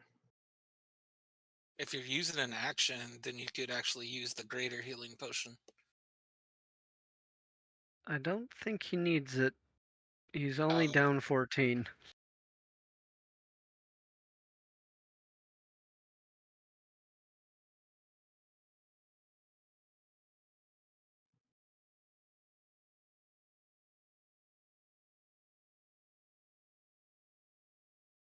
Okay. If that's the end of your turn, we're going to move up to Deshani. Same description as before. It's this column between you and the fire is devoid of enemies. You know that some of the stragglers are still out there, and you know that two of your companions went to the right and down the next street. Shawnee dipped, bud. Right. My brain. Yep. It's late. It is. She just dipped. How could I?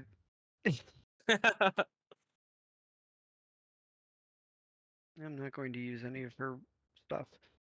We will say that she is just relaying information between groups. Okay. And Buren will have told her just stragglers on the right. Follow them. Adraxon, you are up next. So there are Please just. give me first. Give me a con save. Yep, you got it. Yeah, that's. I just got to beat her DC, right? Yeah. Yeah, it happened. I rolled a 12. I've got a plus 13 with You're good. Lightfoot. So there are 20 zombies behind me. No, there's nothing. It is the fire right in front of you. You are right there. There is nothing, no enemies behind you. You've got the pillar of light that you were standing pretty much in the center of. You've got the other soldiers that are at the edge of that light. And Okay. then you've got like the two bards and Deshani about another 10, 15 feet back from them. Can I move out of the sickening radiance and around to the side of the fire to see any of the stragglers? By the way, my weapon is still glowing because light is not a concentration. True. I'm going to ask you for an acrobatics to squeeze between buildings that are tight for you to be able to go through to the next street to be able to see them. Okay. Acrobatics. If possible, acrobatics, mainly because I do not believe that it is athletic in any nature for you to try and tighten yourself up and squeeze through a tight space. Especially in metal armor. Yeah, it's like more likely acrobatics. 25. You're good. You push through without reducing any of your speed. You get to the next street over. You are standing actually pretty much right next to Kriv. And you see your grandfather engaged with a couple, or with about five that are just kind of gathered, and he has his weapon behind him. Okay. You haven't seen this stance, you don't think. Okay. Well, first of my 3 attacks is going to be. How far out are they? Are they within 120 feet of me? 120 feet, yes. I'm going to fire a dart at one of the zombies. Okay. Go ahead. And I'm assuming that directly on the opposite side of them is a wall. of a building? So imagine that, yes, these are all circular buildings. Okay, that's what I wanted to know. But you imagine like you are coming towards them, and they are at an intersection. Okay, so The world's most aggressive, gross gang fight. bardic inspiration can be used on an attack roll, correct? Yes, just not damage, unless valor or swords. I don't remember which. Perfect. So that was let's see, that's an 18 to hit. Hits. Okay, that zombie takes. Let me find my d4. Oh, cool. 4 points of piercing. 8 points of piercing damage. That's a big boo boo. Actually, I have to read something. Give me a sec. 16 points of piercing damage because Gambit Mantle doesn't state just. So 16 points to that zombie. And I'm going to use my bonus action and I'm going to teleport to that and make my final 2 strikes Go on for it. the horde.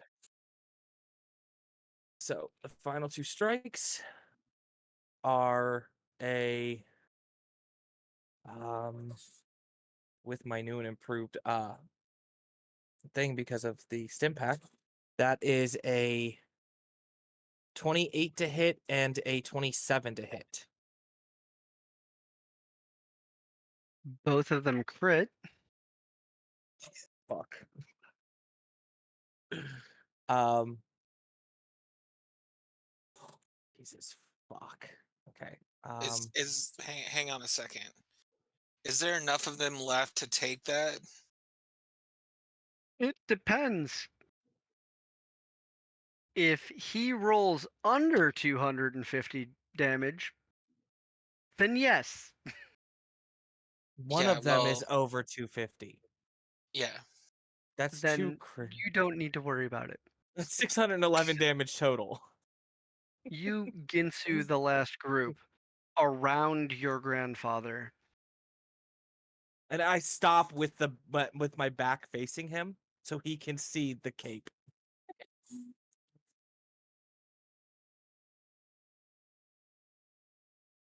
If he hasn't put 2 and 2 together yet.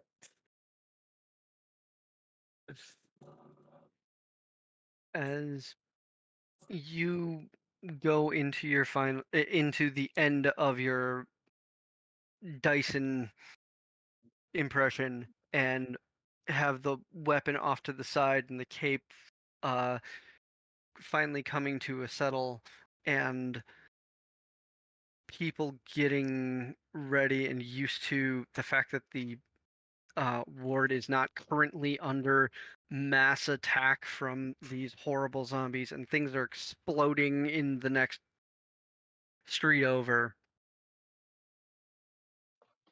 Get everybody back away from the bodies. I'm gonna set everything ablaze.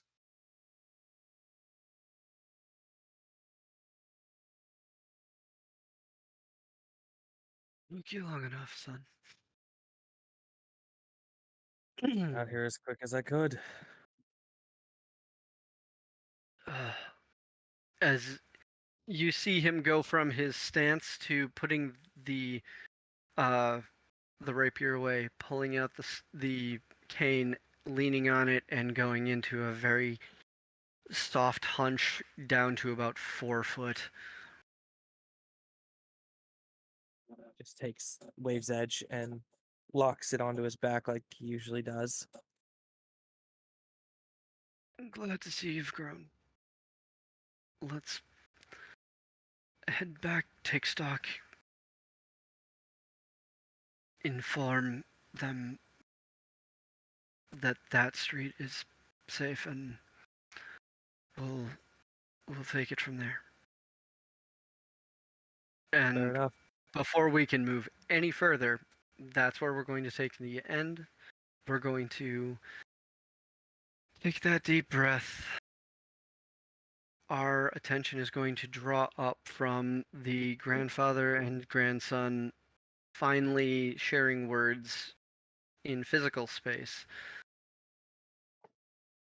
leaving the low light and the darkness swirling up into the black that separates our fantasies from reality. I'm sad to invite you back into reality, but unfortunately, this is where we live. Mm. With that, one last time, I'd like to remind all of you that we are happy to have more people come and join our server and tell more tales. We have a game every night from Monday through Friday, and sometimes we do other things. We have a couple of experimental things that we're still trying to get lifted off the ground, and we have forum-based online live roleplay here on the Discord server. Whatever your particular poison in all of this, we can find a way to help you. All it takes is you coming to join and asking how to get into one of these games. With that, come on, let's go tell a story. Let everyone. Night.